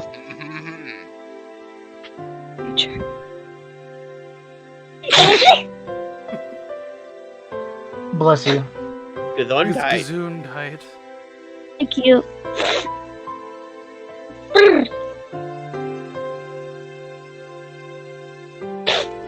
Major. What does that signify? Well, it's reasonably high in the rank system of the Self-Defense Forces. It's like a sub-manager at a company, I guess. That'll be your rank once the project gets underway. It's equivalent to Lieutenant Commander in the old Japanese military. What a coincidence! Dr. Takano was also a Lieutenant Commander in the old military. Takano remembered suddenly. You were right. Her grandfather had been a lieutenant commander of the Japanese military. Everything she had done until today was so that she could continue her grandfather's research. Everything had fallen into place. She had even been granted the same rank as her grandfather. I believed that succeeding in his research would be the proof that they had a bond tighter than blood. Now she would even be the same rank as him. This is fate, Sakano thought. Maybe this is even a message from Grandpa. Yes. It must have been a shout of encouragement from heaven.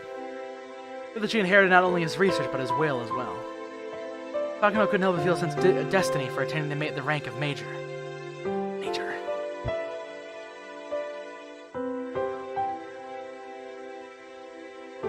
Sorry, nose. Grandpa.